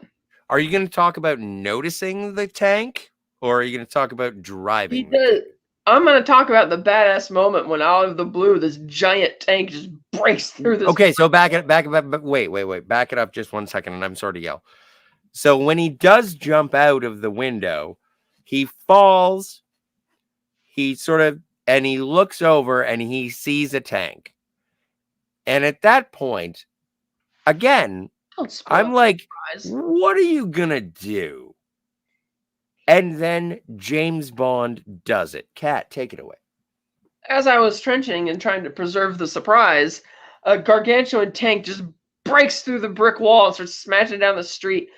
And Bond is like standing up through the vent hole up front to watch. Oh yeah, and like he's driving it in his suit, and he's spinning around, and he's crashing into cars, running over Jeeps, and they're speeding around. And there's this big Perrier truck that's driving past, and another with all, I guess it's a beer or something. Two things. It's pronounced Perrier. Perrier. And also, it is also the first time that we actually get to hear the James Bond action scene theme song.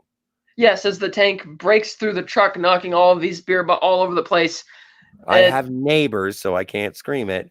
Mana, mana, mana, and it goes awesome, much better than mine. And they start racing, and he's catching up with Orlov, running all these things over in the tank, and Talia's kind of smiling because she can't believe it.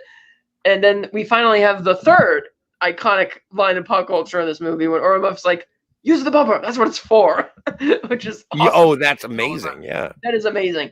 And then, of course, they start running over civilians, and they're knocking them out of the way, not directly running anybody over. And they pull down these side alleys trying to get away, and Bond ends up driving alongside of the river, and these Jeeps have to veer off into the river to avoid getting crushed by the tank. And at one point, Bond crashes into this statue of on the horse, and it gets stuck on top of the tank after smashing through the bottom part. And he keeps driving through the city, shooting at him, and then eventually this statue, because it features a guy on a horseback with like like what is it called, like a sword or a pike or whatever, it ends up getting caught in one of the overhanging yeah. And then all you get to see is a horse's ass. Yeah, as it breaks away from the tank as it keeps on going, and it's a very awesome sequence. And it's an amazing, like, we're not doing it justice. Kat's really good at recapping these things, but this is like, it's one of the most amazing sequences in a Bond film as far as action goes, because it's, on the one hand, it's ridiculous, but it's awesome. You're seeing him driving this tank, and at no point does he actually fire the main weapon or any of the weapons. He's just using the tank for what it is. Not yet. Well, not yet, but not in the actual chase sequence he doesn't. Agreed. And so the chase seemingly comes to this somewhat anticlimactic end where Orlov pulls into this depot along the train depot. He gets Natalia out of the car. He's like, get out! And he's dragging her over to this beautiful Soviet missile train, which is awesome. I wish I had one. And Xenia's there to greet him. And even though like a model or an actual Soviet missile train? An actual one would be awesome. Even if I was super rich, I would build like a train track around the property and just put it on there so I could go around. You are the weirdest Michael Jackson I have ever met. It would be amazing. Don't tell me you don't love that train and how badass it is. No, I don't like it because it was the worst level in the video game that I'm not allowed to talk about right now. It's a great level. It's difficult. We'll get to that later. Shut up. Keep going. Yeah, so I thought it was funny that when Bond parks the tank on the overhang, he's looking down right at them. And they should be able to see and hear this tank with him right there, but they don't react to it at all. Yep. And so the train takes off from the station. And the inside of this train is actually pretty decked out. Some of them are really, there's one really luxurious, beautiful compartment. Then there's the tech compartment, which has the computers and stuff. And then there's a third one, which actually has the Tiger helicopter, or a different helicopter in it. And so Trevelyan's here with Natalia, and he gestures her to sit down next to him. And he's like, James and I used to share everything. And he's like, to the victor go the spoils. He starts like caressing her or whatever. And he's like, one day you'll learn to love me. One day you'll learn to like me. And he starts like kissing her, and she pushes him off and slaps him along the side of the face and curses him at him in Russian. And he's like, has the nerve to be upset by this. And then he hears the alarm beep, the phone beeping, and he's like, he tells Orlov to stay with her. And he's kind of upset with Orlov too. No, I gotta stop you. I think it's important for that character moment. I think it's important to show Alec Trevelyan as being a 006, not as good as 007 numerically. Like he's the angry, rapey guy.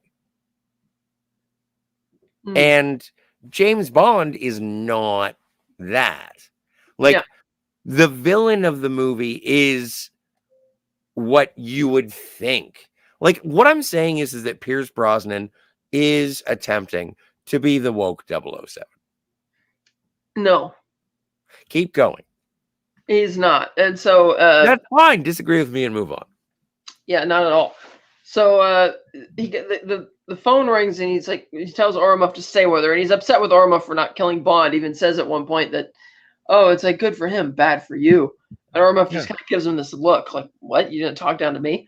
But he stays there with Natalia while Trevelyan goes to look at the screen, and he takes the call from the driver, and he sees on this computer screen, he sees there's a tank coming out of the tunnel, and and Xenia seems to be almost turned on by this. She's like, oh, he's going to derail us. And instead, Trevelyan gets on the phone. And he's like, full speed. And when the train driver reacts to this, he's like, Chala. And you look out the window, and I could swear it's like a green screen, but it's not. It's just like you're seeing the lawn, and it's just super bright. But I could swear it looks like a giant green screen outside the train when you see the driver talking, compared to what it looked like on the DVD. Well, I didn't see it on. Okay. Okay. We'll talk about DVD copies later. Okay. So anyway, he's like full speed. It's like, what? He's like, full speed, ram him. And so they're speeding up to catch up with it. And Bond fires the primary fires the shell out of the cannon, hits the train, and it doesn't seem to dent it at all, but the front of it catches fire. Bond jumps out of the tank, gets out of the way in time, and then it smashes the tank. And to Trevelyan's credit, it does shred the tank pretty well. But then it's like the train stops, and it's not clear, did the train driver pull the brakes, or did the crash just cause it to stop, whatever. Everybody kind of gets lunged forward and knocks down in the train, and Trevelyan and Xenia in particular are like almost like really out of it. And Bond sinks aboard, and right as Trevelyan is coming to, he's like, oh shit, he springs up to try and grab the gun, and Bond's foot just comes down on it, holding the gun down, and he's pointing his own machine gun at Trevelyan, and he's like, and Trevelyan's like, can't you just be a good boy and die? Yeah, that's a really good line too. That's a good line. And Bond's like, you first. And he looks to Xenia, and he's like, you second. He's like, up. And they stand up, and Trevelyan's like, not really bothered by it at all. And then in walks Oromov with Natalia at gunpoint behind him. And he's like, oh, okay. Now, Bond, you find yourself struggling again. You're going to have to choose. Time enough for one shot, the girl or the mission. And Bond's like, go ahead, shoot her. Kill her. She means nothing to me. And she's kind of upset about that. And he's like, oh, yeah, he kind of timing him for it. And then Bond gets this really clever idea where he turns to Oromov and he's like, Oromov, what has this Cossack promised you? And it's interesting that even though in this instance Oromov has every reason not to trust anything that Bond is saying, he actually perks up at this. And then Bond's like, you knew, didn't you? He's a Lien's Cossack. And Trevelyan's like, it's in the past. And Bond's like, he'll betray you, just like everyone else. And Oromov is like, all I know is that in 24 hours, you and I will be richer like, than God. True? Well, he says, is this true? And he's like, and that's when he says, all I know is in 24 hours, I have more money than God. And Mr. Bond here will have a small memorial service with only Moneypenny and a few tearful associates. Restaurateurs, he says. Given his reaction when he said it's in the past, that should have confirmed for Oromov that Bond was telling the truth, and he seemed to suspect it already. So it's kind of interesting that he doesn't. I mean, it's not like I expected Bond and Oromov to like suddenly join forces or anything like that, but it's a neat twist that doesn't really go anywhere because Trevelyan suddenly just nods real quick. Bond knows what that means, so he spins around and kills Oromov with a machine gun, and he spins back around to hit Trevelyan. No, he doesn't nod. Yeah. No, Trevelyan does not nod to Bond. Trevelyan nods to Oromov. That's what I said. Right. And so, like, that is the moment where exactly this is Willem Dafoe. This is Green Goblin bullshit. This is choose the girl or choose the mission. And Trevelyan nods and Bond chooses the girl. Yeah. Right. So, thusly proving James Bond being the good guy in movie narrative world. Like, I think that is, yeah. And the benefit is that saving the girl save the cheerleader, save the world. Well, actually, No. no. Natalia's actually worked with the GoldenEye satellite. She would know how to track it and how to hack into it, which is Well, that's just valuable. what she does while Bond is trying to escape. Right. Well, he spins around after killing Urmuff, and not only are Trevelyan and Xenia gone, but all of a sudden, all these trap door like things start sealing them in, like the window. So everything's sealed, and they're like in this darkened box. And she starts hacking on the computer, saying, "Oh, it's Boris. I could track him." And Bonds kind of nods and kind of impressed. She's like, "Oh, don't stand there. Get us out of here." And he's like, "Yes, sir." And then you see the top of the train open up, and the helicopter's being lifted up, and Trevelyan and Xenia are about to take off, and Trevelyan radios into the train. And he's like, "Oh, Bond, I set the timers for 6 minutes, the same 6 minutes you gave me. It's the least I could do for a friend." And he starts laughing like an idiot. And then Bond says, or Natalia's like, "What does that mean?" And Bond's We have like, 3 minutes. "We have 3 minutes." So he starts whipping out his awesome Q laser again, or Q watch laser, and starts cutting through the trap door in the. If you have one, why wouldn't you use one? Yeah, it's pretty awesome. It And is. Natalia is having a hard time hacking into Boris' sister. She's like, "What else do you call your bottom?" And Bond's like, "What?" She's like, "It's Boris's password. He plays board games. But I sit on, but I don't take it with me." He's like, "Chair," which seemed pretty easy. I figured that one out pretty early too. I'm surprised she couldn't get it. And so she says chair, and then she's tracking all of signals, and it's going from Europe to America to Central America.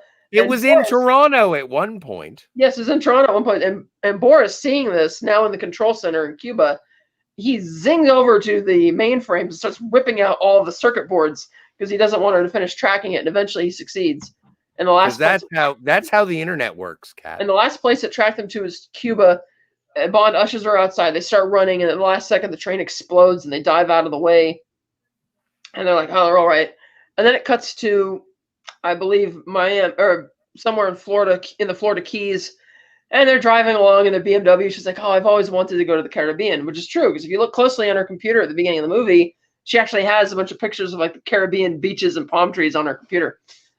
So she's been thinking about this. She's like, "Oh, I always wanted to go here. It's so beautiful. Nobody around." It's like, okay, and so Bond's like, yeah, and then Jack Wade lands the plane right in front of him. She's like, "What is it with you and moving vehicles?" And so the plane pulls out, and Jack Wade's there, and he's like, "Oh, you're looking for a satellite dish the size of the football field? No, it doesn't exist." And Bond's like, "Well, what exactly are you doing in this capacity, Wade?" He's like, "Oh, no, I'm not here. The CIA is not here. We have no knowledge." And she mentioned something about the New Zealand satellite trackers down there. And he's like, "Oh, no." She's like, "How's she know about that?" And Bond's like, "It's okay, Wade." And he keeps asking for information, and he gives him the stuff that he needs. He's like, "What?" And Bond's like, "Well, what if I need extra help on this mission?" He's like, "Oh, don't worry. I'll send in the Marines." And I'm like, "Okay, that'd be easier said than done for sneaking into Cuba unannounced." And so it's not as hard as you think. Right, but from the ramifications politically and all of that. No, I know, but we'll get to it when we get to it. And Jack Wade at one point, he's like, "Remember, Bond, you don't find this guy, he finds you." Just and be careful. He knows you're coming. And he's like, and Bond's like, "Yeah, I'll be careful." And he's like, "Oh, Wade, one more thing." He's like, "What?" "Don't press any of the buttons on that car." He's like, "I'm just gonna go driving around in it." He's like, "Exactly." And so Wade takes off in the car. And he's like, and he's like, "Make sure to make a left turn at the end of the runway, and then it's 80. Take a right, and it's 80 miles to Cuba."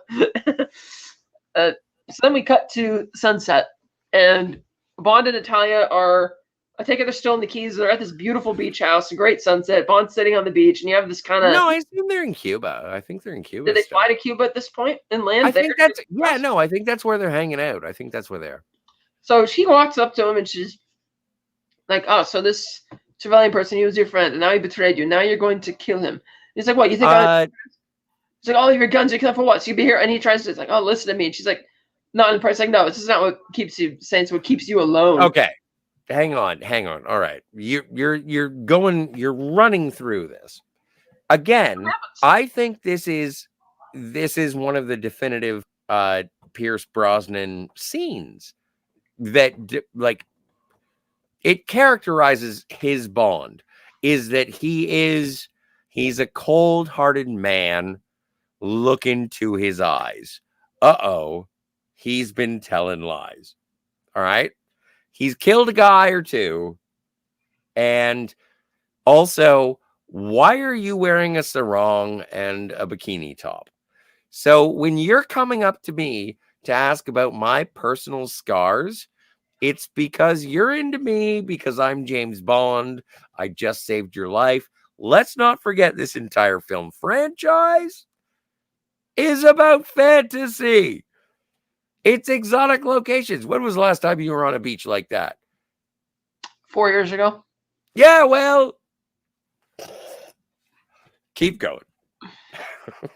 Yeah, so she's like, I'm not impressed, blah, blah, blah. Like I said, all And because so they bone. yeah, it's wait, no, it's what keeps you alone. And so then he starts kissing her and for himself, she starts kissing him. Classic, kind of like a Connery Bond moment where he says he doesn't want to listen to this anymore, so he just grabs her and kisses her. And then it cuts to them in bed. It is very Yeah, and then it cuts to them in bed inside the bungalow. And then she's like, back on the train, when you said killing means nothing to me, did you mean it? And he's like, that's typical protocol. Always call that bluff. And then she just like playfully almost like tries to smother her with the pillow. And then it cuts to like the next day, and they're flying their plane, and they've made it down to Cuba, and they're flying around over the area where they think it might be. And Bond's like, they fly low over the lake, and he's like, I'm gonna do another pass. And he flies over again, and he's like, maybe Wade was right. There is no dish. And all of a sudden, this missile just fires out from the lake, hits the plane in the tail. They crash. They manage to survive. They get out in the jungle. And then before long, this helicopter shows up, and Xenia rappels out of it. I like that filmmaking style where he was like knocked out after the plane crash, so he wasn't an invincible individual. He had been like, and he rescued Natalia from the plane, and then he sort of collapsed and then woke up in sort of a daze. Like it was like the silhouette, and he's like wondering what's going on as she's kind of falling down. And once she does get down, and then knocks Natalia out of the way. Yeah, no doubt. Quickly knocks Natalia out of the way, and grabs Bond and starts trying to immediately asphyxiate him. And she's like, "This time, Mr. Bond, the pleasure will be all mine." And she even licks him, and then she starts doing the asphyxiation thing with her legs, and Bond's like starting to strangle, and Natalia tries to sneak up behind with this big tree branch to whack her with, which she should have whacked her from behind, like on the neck. Instead, she tries to whack her in the front, and Xenia just grabs the branch, throws it out of the way, and grabs Natalia. She's like, "Wait for your turn," and she headbutts her really hard. And then he keeps trying to asphyxiate Bond, and then he sees that she's got her machine gun strapped around her shoulder, and so he reaches and grabs it and then fires up with a helicopter. Several shots. Eventually, some of them get inside and hit the pilot. It causes the helicopter to start falling out of the sky, which pulls on the bungee cord, and she's pulled leaning back into the air against a tree that has the trunk split like a wire branch. And so it's like she's being essentially asphyxiated or crucified against this tree, and she's screaming and struggling for breath herself, and she's asphyxiated to death against the tree as the helicopter crashes into the jungle. And then he looks, and he and Natalia are kind of looking up at her, and he's like, "She always did enjoy a good squeeze." If it were a Dalton film, she would have been torn in half. Yeah, probably. So then we cut inside the control center, and Trevelyan comes down, and he tells Boris, who's now wearing a very flashy, like Benihana type t-shirt, or like buttoned up shirt, he tells him, "Raise the dish now, let's get ready for it." And Boris is like, "No, it's too early. I am not ready." And Trevelyan's like, "Do it." And Boris is kind of annoyed by this. And so he initiates it, and you see like the post rising out of the ground, and then the dish starts rising out of the water, and you see the antenna crust starts rising out, and Bond and Natalia are just kind of watching this. And he's like, "Oh, no wonder we couldn't see it." And once it's raised enough out of the water, they head down below and start walking under along the underside of this. And part of this they actually filmed at the Arecibo dish in Puerto Rico. I was hoping you'd bring that up. Yes. Yes, and they do walk along underneath it as they're trying to find a way in, and security ends up catching them on the cameras. Well, and yeah, no, for those who don't know, the Arecibo space dish. Yes, it unfortunately had suffered a lot of problems because of some earthquakes, and a support cable broke. I believe it was the first in 2019, and they were trying to do these repairs. And then all of a sudden, on December 1st, 2020, there's a stunning video of the last support cables breaking and it causing the entire antenna portion of the cradle to collapse and crash into the dish. And they cleaned it up, and now NASA is trying to evaluate. They could still use some of the other facilities there, but NASA is trying to evaluate what they're going to replace it with. Well, and because it was a very major icon in Puerto Rico, and just like a global icon. Not only a major icon, but also one of the major contributors to space exploration for the human race. It was, yes, for many, many years. So anyway, they blowed that up. Well, not yet in the movie, anyway. Well, let's keep going. Let's go with the movie. So he has his. So Trevelyan has his guards trying to get him ready. Bond and Natalia go over to the elevator that rising up from one of these posts, and they get inside and take a guard by surprise. Because Natalia's the first one there, so finally he takes him out. Bond dropping down from above to knock the guy unconscious and his gun, and they go inside. They sneak into the control center, and Bond starts laying his mines up in the upper rafters on these pillars because they have fuel stored up there for some reason. For some reason, no reason. Yeah, there's no reason, but there's gasoline, like fuel up here, and so he lays the mines and gets them set while Natalia kind of crawls along and sneaks into this little side room and starts getting on a computer and starts hacking into the GoldenEye satellite, while Boris, meanwhile, directs it to go over London. As Trevelyan says, the target is London. And he's like, oh, God save the Queen. And he and Boris turn the keys in set the GoldenEye for it and set the target. And Natalia, meanwhile, is desperately trying to hack into it. And Bond doesn't get very far in here before the guards corner him. They seize him and they arrest him, and then they bring him over to Trevelyan. And, of course, he's smart enough, because he's a former MI6 agent, to know that Bond's got a Q branch watch. And he takes the watch. He's like, oh, what do I press right here? And he presses the button, and that disarms the mines. I like that. I like that, too. And I thought that was kind of clever.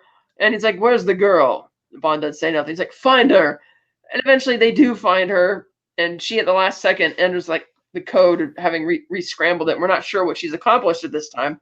They bring her in there, and Boris is like, Natalia, and he raises his hands up like this, like a dumbass. He's like, dude, what? Do you think she's going to forget how you handed her over to Xenia and locked her up in the helicopter to die? I mean, what did Boris think was going to happen here? I don't know. He's just, oh, yay, you're here. And she just totally clocks him in the face, knocks him down, and he swipes Bond's pen in the process. And he's like, gets all angry, and he gets up. He's like, don't ever do that again. And he starts playing with the pen, and Trevelyan, meanwhile, is talking about Bond, and Bond kind of insults this plan. He's like, well, this at the end of the day, you're just a bank tail. In other words, a prostitute. It's like, you're nothing more than a common thief. And Boris kind of smiles at this, and Bond's like, Trevelyan initially is upset, but he's like, oh, you, of course, lack vision. It's not just money. It's, bank records, credit card information, private emails, all sorts of stuff that he's getting, because they're going to perform some electronic theft before setting it off. And I guess that's just because Boris is an excellent hacker, because the GoldenEye satellite's just an EMP. It doesn't enable you to steal shit. So I guess somehow they're able to do this, because he has a whole army of computer programmers here. And the whole time Boris is playing with the pen, and Trevelyan demands to know, he wants to get the satellite going, check for an update. And Boris can't hack back in. He's like, what's it? She changed the access codes. And Trevelyan's like, oh, she can fix it. And he puts her password was password. Yeah, and so he's putting a gunpoint, and she kind of cheerfully says, oh, it'll burn up somewhere over the Atlantic.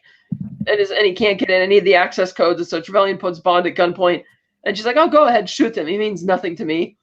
And Trevelyan's desperate. And I love it. Boris is desperate trying to figure it out, and he can't, and he drops the pen at one point. And then he picks it back up off the ground, and it's like, jumps up in Natalia's face at this point, because they're running out of time. He's like, give me the codes, Natalia. Give them to me. And this whole time, Bond has just been staring at that pen, laser focused. And Trevelyan and the others are too dumb to notice. And when Boris shouts that, Bond just whacks the pen out of it and grabs Natalia and dives to the ground. And then the pen. And then it lands right beside all of the pouring gasoline. Yeah, she's got pouring a few of the bullets that were fired. And then kaboom, big explosion, fires go off. Bond flees back in the elevator to get back up to the antenna cradle. And Natalia goes with him, and he asks, well, can Boris break your code? She's like, possibly. He's like, possibly? Well, then we got to destroy the transmitter. So she departs into the jungle per Bond's advice, while he decides to make a run for the cradle. And Trevelyan, meanwhile, gets a gunman and trains him on Boris. He's like, if he moves, kill him.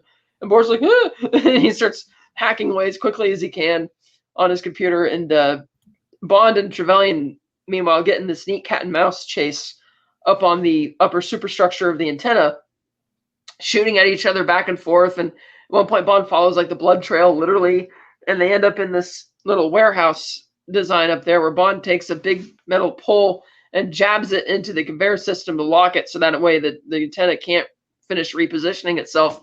Yeah. And in addition to causing it to stop, it also because the mechanism is still going, it's causing it to start sparking and racing against this. So Trevelyan and Bond keep fighting. They end up in a lower room where they get in this awesome fisticuffs, like vicious beatdown type fight, which ends with Trevelyan having Bond at gunpoint as Bond's holding onto the ladder, and he's like, "Ha!" He's like, "Oh, for England, James," and then Bond just kicks the switch on the ladder, sending him zooming down all the way to the lower platform on the cradle. And Trevelyan sees him down. He's upset, and he fired the 2 shots but missed because Bond went down the ladder. And since there's no more bullets in his gun, he gets on his walkie-talkie and he's like, "Alpha 1 to gunship, Alpha 1 to gunship." And then we see Natalia sneak up onto this gunship and put the pilot at gunpoint. And so Trevelyan decides very impatiently, like, to do a dumb thing. Natalia basically takes a taxi. Yes, and Trevelyan very impatiently decides that rather than just waiting for Bond to crawl up or do something, he decides to start climbing down the ladder to him.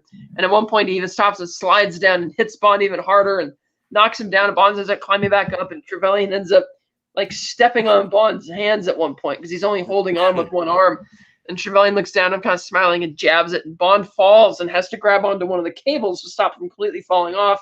And then Trevelyan comes at him, and this fight is pretty awesome. But unlike, say, the Golden Gate Bridge fight where they intercut like legit footage of stunt guys on the Golden Gate Bridge with a mock-up on backstage and it looked real, it's too obvious they're on a green screen to me. Like during a lot of this part of the fight, especially when they were coming down the ladder and stuff, you can really tell, which is a little unfortunate. It just kind of, well, maybe it's more so because of the TV, like big screen TV, watching it on there and you just see it more, but it didn't look as much like they were actually there. Like it looked as if Roger Moore and Christopher Walken were on the Golden Gate Bridge fighting each other, whereas this looked a bit. No, it didn't. Well, I mean, it looked like they were in a, like they didn't use CGI to stuff in. They actually built a mock-up set, whereas here, well, remember at the beginning of the movie where Pierce Brosnan was skydiving towards an airplane? Yeah. Was that unbelievable to you? The first shot looked real in terms of going off the cliff, but then when he came closer down, it was a little hokey. When it was actually, green screen Pierce Brosnan. Yeah. Yeah, that looked unbelievable.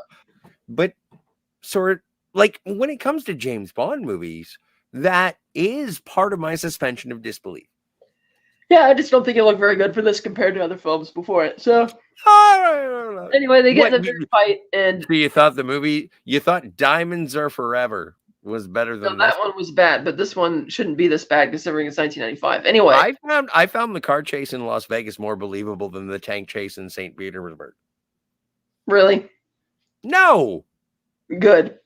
Thank you. So anyway, it doesn't look that good. It's on green screen, and you could tell. Anyhow, when they get down onto the main dish, it's a little bit better, or onto the main little platform at the bottom. And when the helicopter comes along, Trevelyan allows that to distract him because he had the upper hand. He had Bond like grabbing him by the cufflinks, was trying to headbutt him a couple times, and he turns and sees the helicopter, and that's his mistake. And that allows Bond to kick up his knees and kick the guy in the chest, kicking Trevelyan back into a squat, and then he kicks him again, knocking him off, and he falls, and Bond decides to leap forward, falling on his chest and grab him by the boot. And Trevelyan, if he's seemingly expecting Bond to spare him, he's like, "Oh, for England, James?" And Bond's like, "No, for me." And then he lets go. And Trevelyan just falls all the way to his death. And not to his death. Yeah, that's what's really stupid. He would have been jelly hitting the ground. I don't care, but he did not die from that fall. He should have. His head would have been splattered but for the nature of the movie that we are describing currently, Alec Trevelyan survived that fall. Yeah, total bullshit. And Bond kind of looks at it, he's like, whatever. And then he sees Natalia up there, and she smiles at him, and then she grimaces towards the chopper pilot to move in closer. He does, and then it cuts to inside the antenna cradle, and we're seeing that this little obstacle that Bond created is finally starting to catch fire. Bond leaps off the platform in the right second, grabbing onto the leg of the helicopter as it's flying off. And we come back to Boris, and he's freaking out, and he's screaming, "Ah!" And then it cuts to the satellite burning up as "Speak to me," because he can't control the satellite to get it to go to where they're going to get rich. And then the satellite blows up over the atmosphere as he predicted, or as she predicted it would. Yeah, as an and then the antenna cradle explodes, bringing the entire superstructure down, and Trevelyan's like, "Ah!" and then it hits him. Did you already say that James Bond escaped by Yes. like throwing himself off Yes. of the Yes. satellite thing Yes. and grabbing onto the helicopter? Yes. So James Bond is safe Yes. during all of this chaos. Yes. All right, move on. Damn it. So anyway, like I was saying, the cradle and superstructure collapses, falls down. Hits You Trevelyan. keep coming back. I don't know why it's my fault. Cutting me off on it. So it falls down, and I clearly explained that he escaped already. You're not listening. And so the helicopter. No, I'm just reiterating how awesome it is. Yeah, okay, so it kills Trevelyan finally. Then we cut down to control center, which apparently was directly beneath the satellite dish because all of the destruction comes into the control center and destroys everything. And Boris is just like shocked. He's like, oh. And he stands up and he's like really surprised. And he's like, yes, I am invincible. And then the nitrogen tanks explode, and then he's turned into the freeze-dried Fink, as the DVD chapter is called. The icicle on his nose is a little much. Yeah. So then it cuts to Bond and Natalia. The helicopter drops them off and just flies away. And they're in the grass and they're making out. She's like, oh, you think we're alone? And he's like, and that looked like the end of Goldfinger. Yeah, and he's like, oh, there's nobody within 25 miles, baby. And then all of a sudden, you hear Jack Wade, yo, Jimbo. And he's like, what? And he walks in and he's like, oh, the backup plans. I said a beer on. He's like, yo, Marines. And all the Marines, they step up out of their disguises in the branches. And I'm thinking, oh, you showed up, after the show was over. And Jack's like, perhaps you two would like to finish debriefing each other down at Guantanamo. Well, Bond looks kind of excited by this. And Natalia's like, no more. Nope. And it's just whacking, but he picks her up. And he's like, oh, what could possibly go wrong? And they get in the helicopters, they take off, and you have this ridiculously 90s song. It's a terrible song. It's just terrible that plays through the credits. And that's GoldenEye. But also, and James Bond will return. Yeah, and as for my thoughts on it, first of all, I can't figure out why Trevelyan ever became an MI6 agent. It feels like it was a holdover from the previous script, and it's like, well, we wanted his mentor to be the villain, and we want that in the script, even though it seems like they couldn't figure out a way to make it work. And once the older actor, like Hopkins and stuff turned it down, they switched it to being from a mentor to his peer. But if he was old enough to remember what happened to his parents and all that, then why is he joining to become an MI6 agent in the first place? I didn't understand that. It felt like it was only carried over into the script because they wanted the surprise twist of finding out that, oh, it was 006. But I'm like, well, what was the logic in him being 006 in the first place? Especially since by 1986, it's shown he's already had his allegiance with Urma for a while. Which begs the question, why did Urma allow them to be as successful as they were in penetrating the chemical weapons facility if he was just going to fake his death? It kind of creates some confusing points there. I've already crossed my my franchises this evening before, so no, I think there's something about my mental lore of James Bond with this movie specifically where 00 agents are best if they are orphans. And so I think that's something about 006 and 007. And when Trevelyan says, well, your parents had the benefit of dying in a skiing accident or climbing accident. Well, my parents were traitors who were killed by a government. And they killed themselves, but well, whatevs. You knew they were going to die either way. But that still doesn't explain why he became 006 in the first place. Well, because he was selected by he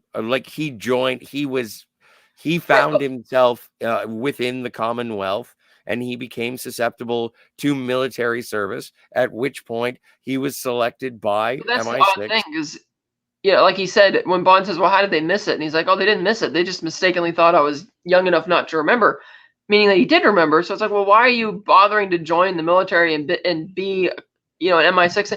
It just feels like they wanted that carry over that twist, and it just, to me, it doesn't really work as well. And okay. I think it works. It's a fun twist when it's there, but then when you think about it, it's like, wait a minute, it doesn't really logically track. But Well, and also, like, come on. Yeah, but I also really liked Oromov as the villain in the first half of the movie. I thought he was pretty good, but Me too. He was but once hardcore. but once they reveal that Trevelyan's the actual bad guy, Oromov as a character kind of goes downhill, looking all disheveled and sweating bullets, like he's drinking too much. It's like you don't have to Yeah. railroad this character just because he's now the supporting villain.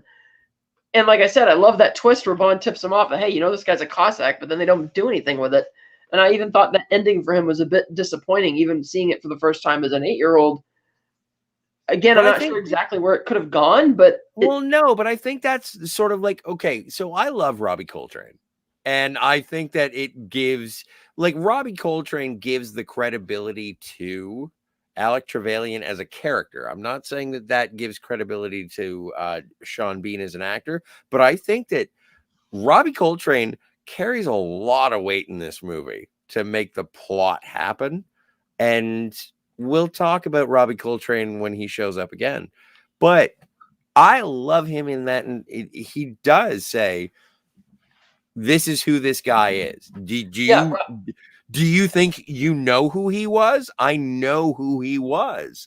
And then And Robbie Coltrane, by the way, is amazing in this movie. One of the best characters. One of the best. Have you Bond ever seen Nuns on the Run? So yeah, he is fantastic, and I love that they brought him into this for this role. It's a bit role, but it works so well. Same with Jack Wade. I mean, it's not Felix, but I like it because, like I said, it works. Mm-hmm. Natalia, admittedly, she's a vital character because she knows the key piece of information, but she doesn't really get involved much in the plot till later in the second half of the film. As a Bond girl, I think that she's capable. I think she has I think she's agency. great. I think she's amazing. Yeah, I think she's great. And she's also sexy AF. Yeah, I just feel she doesn't get to do as much. Xenia is amazing. Yes, Xenia is amazing, but she's a Fatima. What's her nuts? Famke Johnson, but it's no. I wasn't referring to Famke Johnson. I was referring to the Never Say Never Again, a bad woman, Fatima. It's probably been 15 years since I've seen that film, so I don't remember. I know. I can't wait until we watch it again. Yeah. So who's the redhead in Thunderball? The bad one. Volpe. So yeah, no, Famke Janssen playing Xenia Onatopp is Senorita Volpe. Yes, I think no, she's a lot different from that. She's a lot more animated. Oh, okay. I think Xenia is a bit more animated and a bit more over the top. Like Volpe is bad, but she's not. She seems more not over the top. Like Xenia getting off on just mowing down a bunch of people with a machine gun, or like getting it almost aroused at the idea that their train is going to be derailed, and it's like that's a different type of character altogether. I found. Have you ever seen Bill Murray in Little Shop of Horrors? Yeah, what about it? Well, I would assume that would be the same sort of thing that Xenia Onatopp feels when it comes right. But I mean, that's not what. But Volpe wasn't that type of character. Agreed. Okay, so my equation is incorrect. I didn't buy that. But anyway, I think the cast in this movie is amazing. True. It does have a very unique formula because you don't have, Bond getting the mission from M and going to Q Branch and meeting Moneypenny till almost like 45 minutes plus into the movie, which is kind of interesting. Okay, so that's a new way to introduce Bond. And bringing back the DB5 for the first time since Thunderball I was like, oh, okay, that's kind of cool. Yeah. And driving the original one, that was neat. And I remember a story that when Pierce was trying to drive around and he forgot to set the brake properly, he just brought the tires, which was pretty bad because they had to, they borrowed that car from some private citizen who lent them this car for the movie since they weren't doing any stunts with it, so they didn't need any trick cars. And he had set the park brake, was trying to drive the thing back into park. It was a funny story, probably not to the owner, but it was kind of No, but I hate breaking things. The reason that I'm not laughing about it is because I hate breaking things. So when I hear about okay, all right, you're gonna be James Bond now, all you have to do is drive this car, and you're like, I have no idea how to drive this car. I did think, however, that Pierce Brosnan was a little bit stiff as Bond in this movie compared to his other ones. Almost like he's trying to put on a really good impression for a job interview, you know?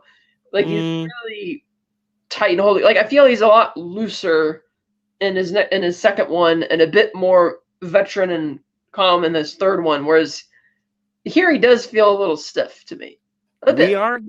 We are going to get to a point. Like, let's get to it when we get to it. But I find that I like Pierce Brosnan's performance more as I dislike his movies.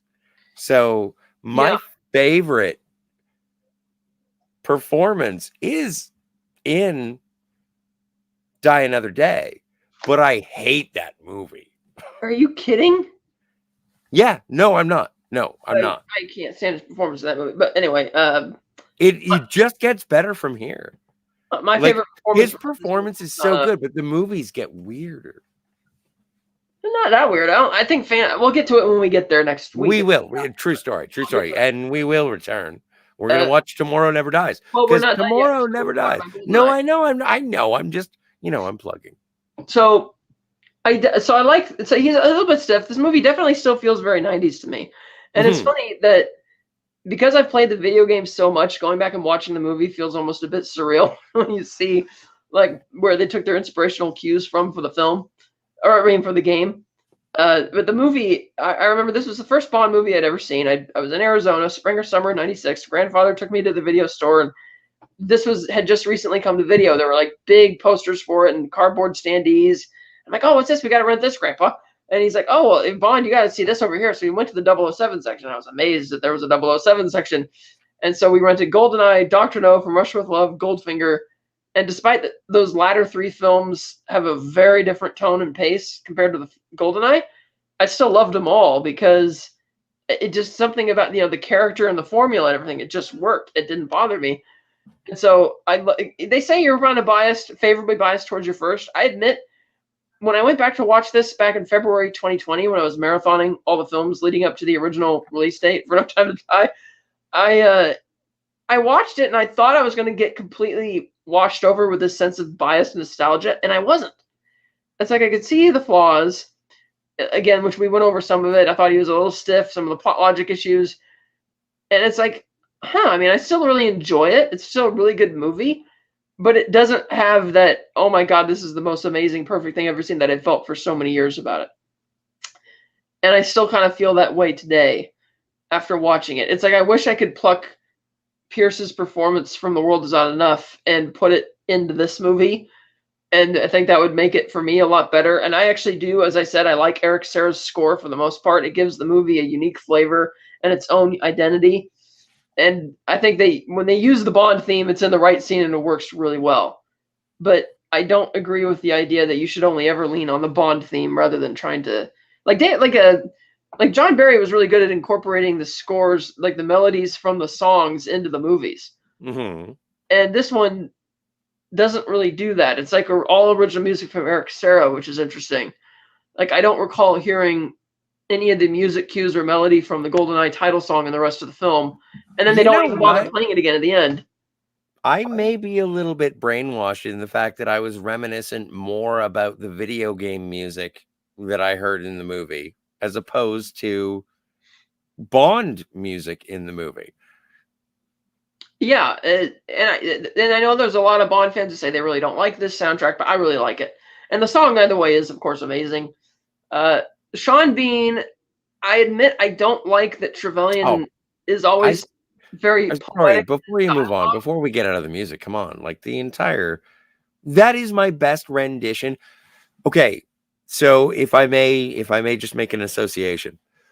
In Indiana Jones and the Temple of Doom, and Short Round is punching, and it just goes da-da-da, and it goes over to Indy, and it goes da-da-da, and it goes back and forth like too long. One of my favorite renditions of the Indiana Jones theme. This, when the tank is destroying a city, it has like it's got a weird cadence to the James Bond theme that is amazing. It's got a Have lot of I? gravitas. Sorry? It's got a lot of gravitas in this scene. It does have a lot of gravitas. Good word. And Sean Bean, on the way, I don't buy him as a Cossack. It's like, yeah, you're not a Cossack, but for a guy who understandably is very angry, I mean, you touched on it earlier, like he's the more rapey kind of guy, but throughout the whole second half of the movie, he's talking very much like a poet.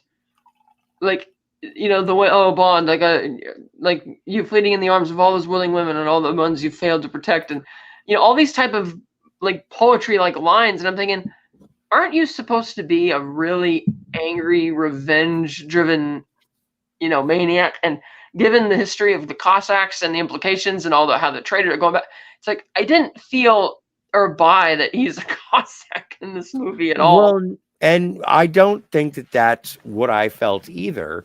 What I got from it is he was introduced to me as 006. Right. Not as good as 007.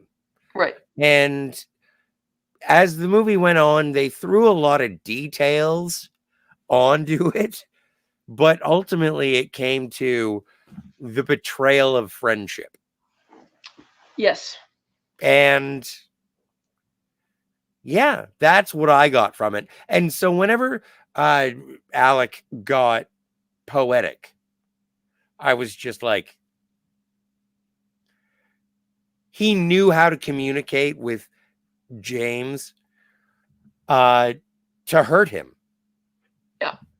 And that dynamic I liked. Yeah.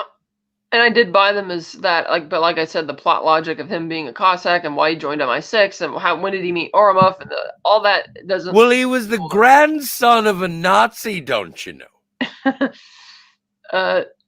Yeah, and so I really I love the Oromov coverage. That was amazing. But yeah, I still really like this movie. It's great. It's not.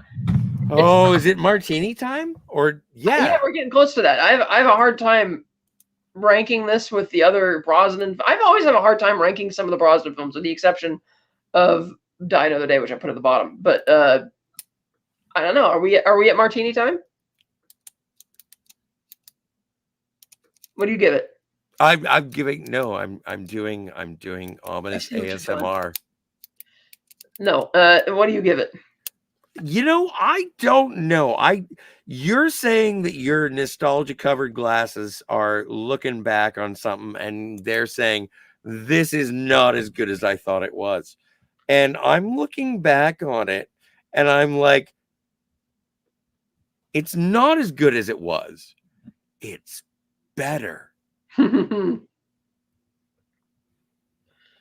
I was afraid of this, and I sort of foreshadowed this last week, and I said there's another 10 coming.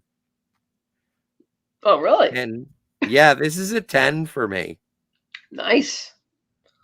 This is James Bond doing his job. It is the introduction of Samantha Bond, Judi Dench. We still have Desmond Llewellyn, everybody. Don't worry. It gets worse. But not for a while. Not for a while. No, everything about this movie is a James Bond movie. I would put this movie up as this is, oh my God, is GoldenEye. Oh my God. If I were to have to choose my James Bond movies in my actual movie top 10,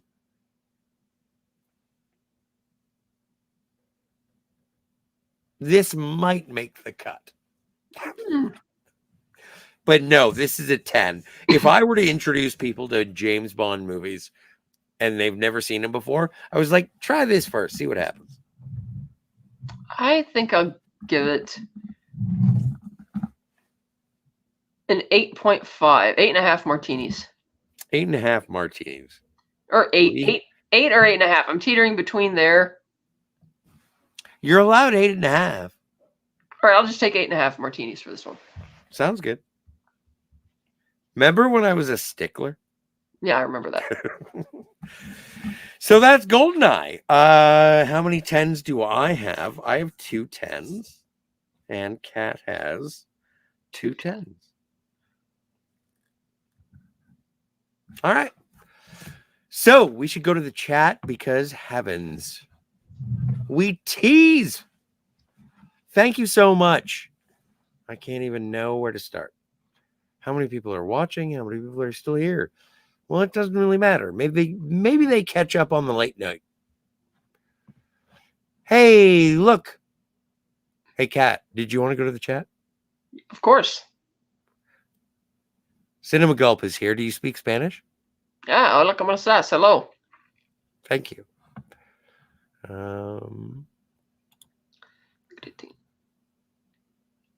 Yes. Famke Jensen, my favorite Bond girl of all time, says Cinema Gulp. Is it Jansen or Jansen? I'm not going to get into that again because I'm not sure. yeah. See, you can't wait to fight about pronunciation.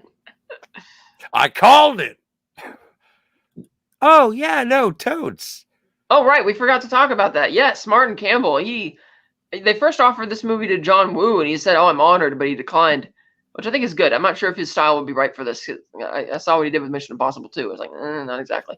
With trying to mix the John Woo style in there, it just doesn't work. But yes, Martin Campbell. There would be no charm, no joy. Right. And, Martin Campbell's a very intense director. If you've ever seen him, like, I'm trying to get ready, like, get cuts right to the chase, let's get going kind of thing. Amazing director. He resurrected this franchise twice. So we're not. Oh no, this is weird. We've done this before. We've already talked about we have talked about Martin Campbell, but I think he was a very great director for this. Yeah. He did set the tone. And I like that he basically said to all those people who were bitching about, oh, well, this Cold War's over, so Bond's not really relevant anymore. Maybe you should just let it die, blah, blah. It's like, no, screw this. We're bringing Bond back. Back with a vengeance. And they did. And he did. He brought him back. Twice. Yes. Big Team Moore is here. Thank you, Big Team Moore. Love this movie. Oh, and Bumpmaster? What did Bumpmaster? Bumpmaster, yes. The Cold War, not yet in the rearview mirror. True. Exactly. This is a very Cold War film. Yeah. For having to deal with issues relating to it. For sure. Broke it. Oh. Our favorites. Yeah, the tank scene was utterly ridiculous, and you're right. It is fun, though. Oh, no. Cinema Gulp says the opening is the best part. I think the late 90s game would back that up. The opening is amazing. We're going to get into the game part when we get to that special review. But like we said, it is definitely in the top tier pre-title sequences of all time for a Bond film. Yeah. I mean, to open it with like the best stunt, and then it's like, how do we top this stunt? Oh, we'll have him, fly off a runway and skydive into an airplane. Yeah. Well, it was a hell of a lot better than escaping out of a submarine iceberg. Yeah. Oh my God. Anyway, stopped in to say hello, Todd Michael. Hello. Oh. I know that you're not seeing this live, but I needed to say the words, Todd Michael. Oh, did you see the video that surfaced recently showing Idris Elba reacting to this movie back in 1995? And they asked him, what do you think of this Bond? He's like, no, it's okay. It is good. No, I haven't seen that. Yeah, it's like a video from 95 and he's there and they're like this. I can't remember if it was for a show or whatever, but he's like people being interviewed when they're coming out of the theater and Idris Elba's there with his friend and he's like, yeah, I just saw it. Kind of like a movie. Good actor. It's pretty good. Any more comments? Oh, plenty. I'm just trying to wrap my head around. I'm like, well, if he didn't like GoldenEye. Well, he kind of liked it. I mean, it's not like, oh my God. Well, no, that's what it sounds like. I just it's not like he went, oh my God, it's amazing. He didn't do that. But no, I know. Where's our future? Well, then I'm not as cool as Idris Elba, Cat. Is that what you want? Sorry. Hang on a second. Oh, wait. Boom. MGM YouTube dropped James Bond 60th anniversary logo. Yes, they did. I have not yet seen that. Yes, their YouTube channel. Well, then I'll go thereafter. And flexing emojis. Big T Moore was referring to the Admiral. Canadian with a fine beard. Oh my stars, there are so many comments. I'm sure there are, but let's keep them going. Okay, all right.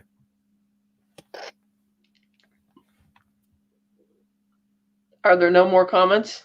Plenty. There's plenty. Big Ma. Where are they? Come on. Well, one of them is this is Cinema Gulp. Good way to die, says Cinema Gulp. Which way to die do you think that he is referring to? Oh, I think we know. The Admiral's death. Is that what you call it when you kill a person with your thighs during coitus? It's the Admiral's death. Anyway. And also, yeah, this was the introduction of Boris. And I love that character. He's amazing. I love him in this.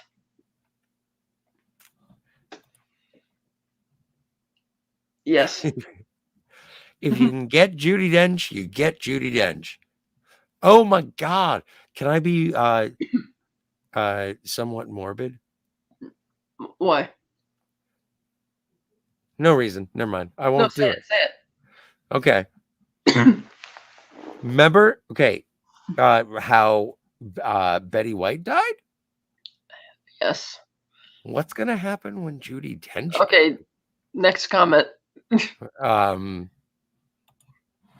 Cinema Gulp says, "I'm with you, Scott. Dalton #1." But the rest for me don't matter. I'd say Connery. Connery #1. Yeah. Like that's my argument. I love Pierce Brosnan, but why are we fighting about Connery being the best? Well, no, it clicks. Right. Totes. Also, Big T Moore says, no, I love The Matrix from 1999. Oh my God. Tiki Fire's Retro Clubhouse, thank you for being a part of the play. The amazing Sean Bean. Again, wonderful casting. I'm impressed by the incidental actors in this movie, just as being we've talked about perfect villain teams before, like Live and Let Die villain team, Goldfinger. Yeah, and so this is a perfect villain team. It's great. Yeah, Boris Zanya, Oromov, and Trevelyan. Pretty good. Oh yeah. Kat, would you pronounce this? The Truck of Perriers. Damn it, you learn fast. That's why I love you. Well, I knew that was called the first time as well when we said it. I know. I'm just funning. What do we got? What do you think? Let's see. The script dances with the old sexist tropes without committing to them except for the bad guy.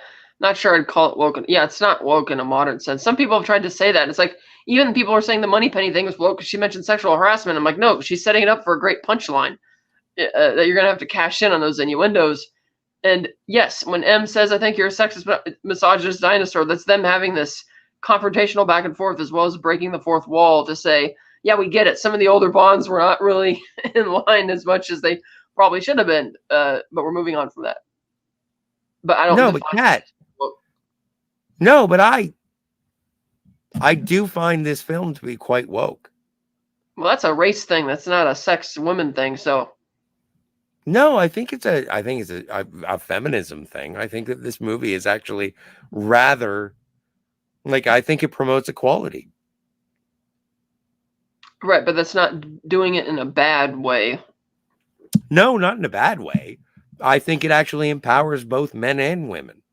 Well, I think Natalia's great, but there have been plenty of others who've been just as good as well in terms of their contributions to the story and such. Yeah, like I didn't find the character necessarily groundbreaking or anything. no, not at all. She's no pussy galore. I understand that she was part of the LGBTQ community. All right, let's see. Any more comments? Maybe woke in 1995. Maybe, I don't know. Also, click, click, click, click.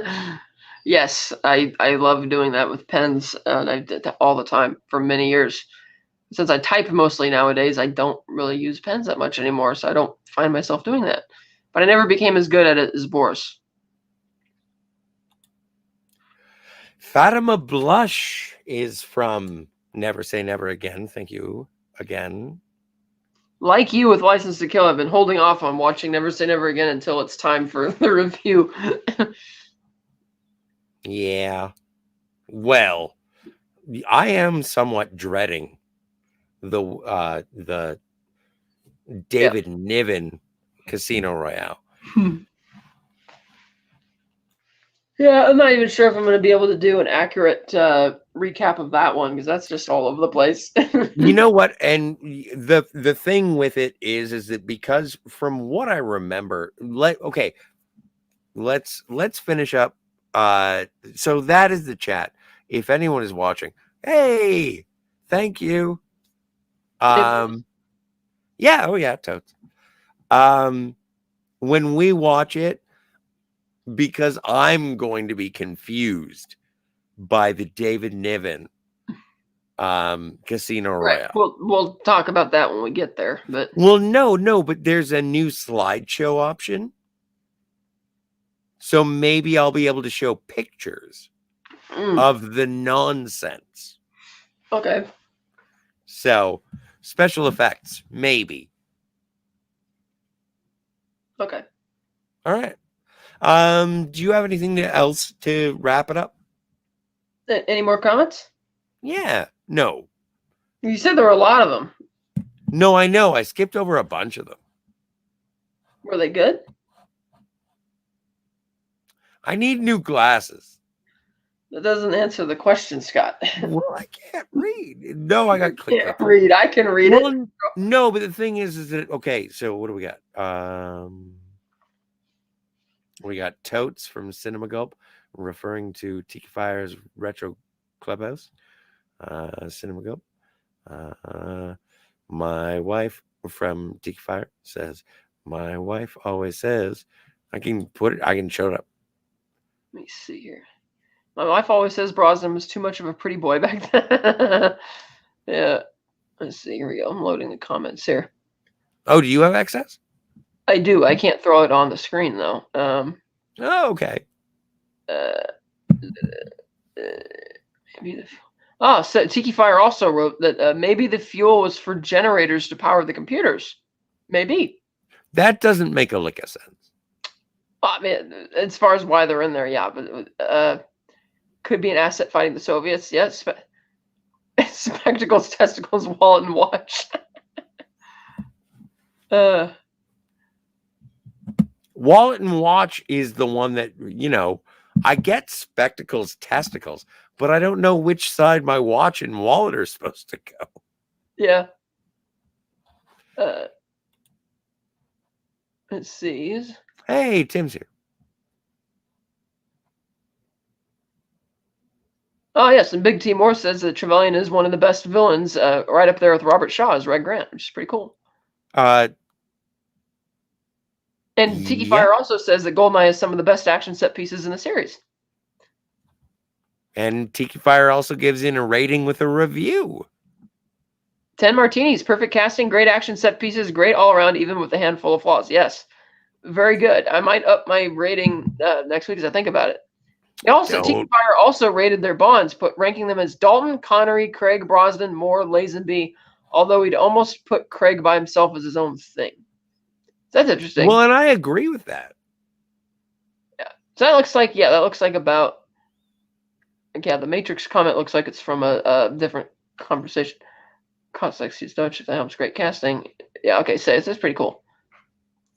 Yeah, Mini Driver in the club. That was a little funny.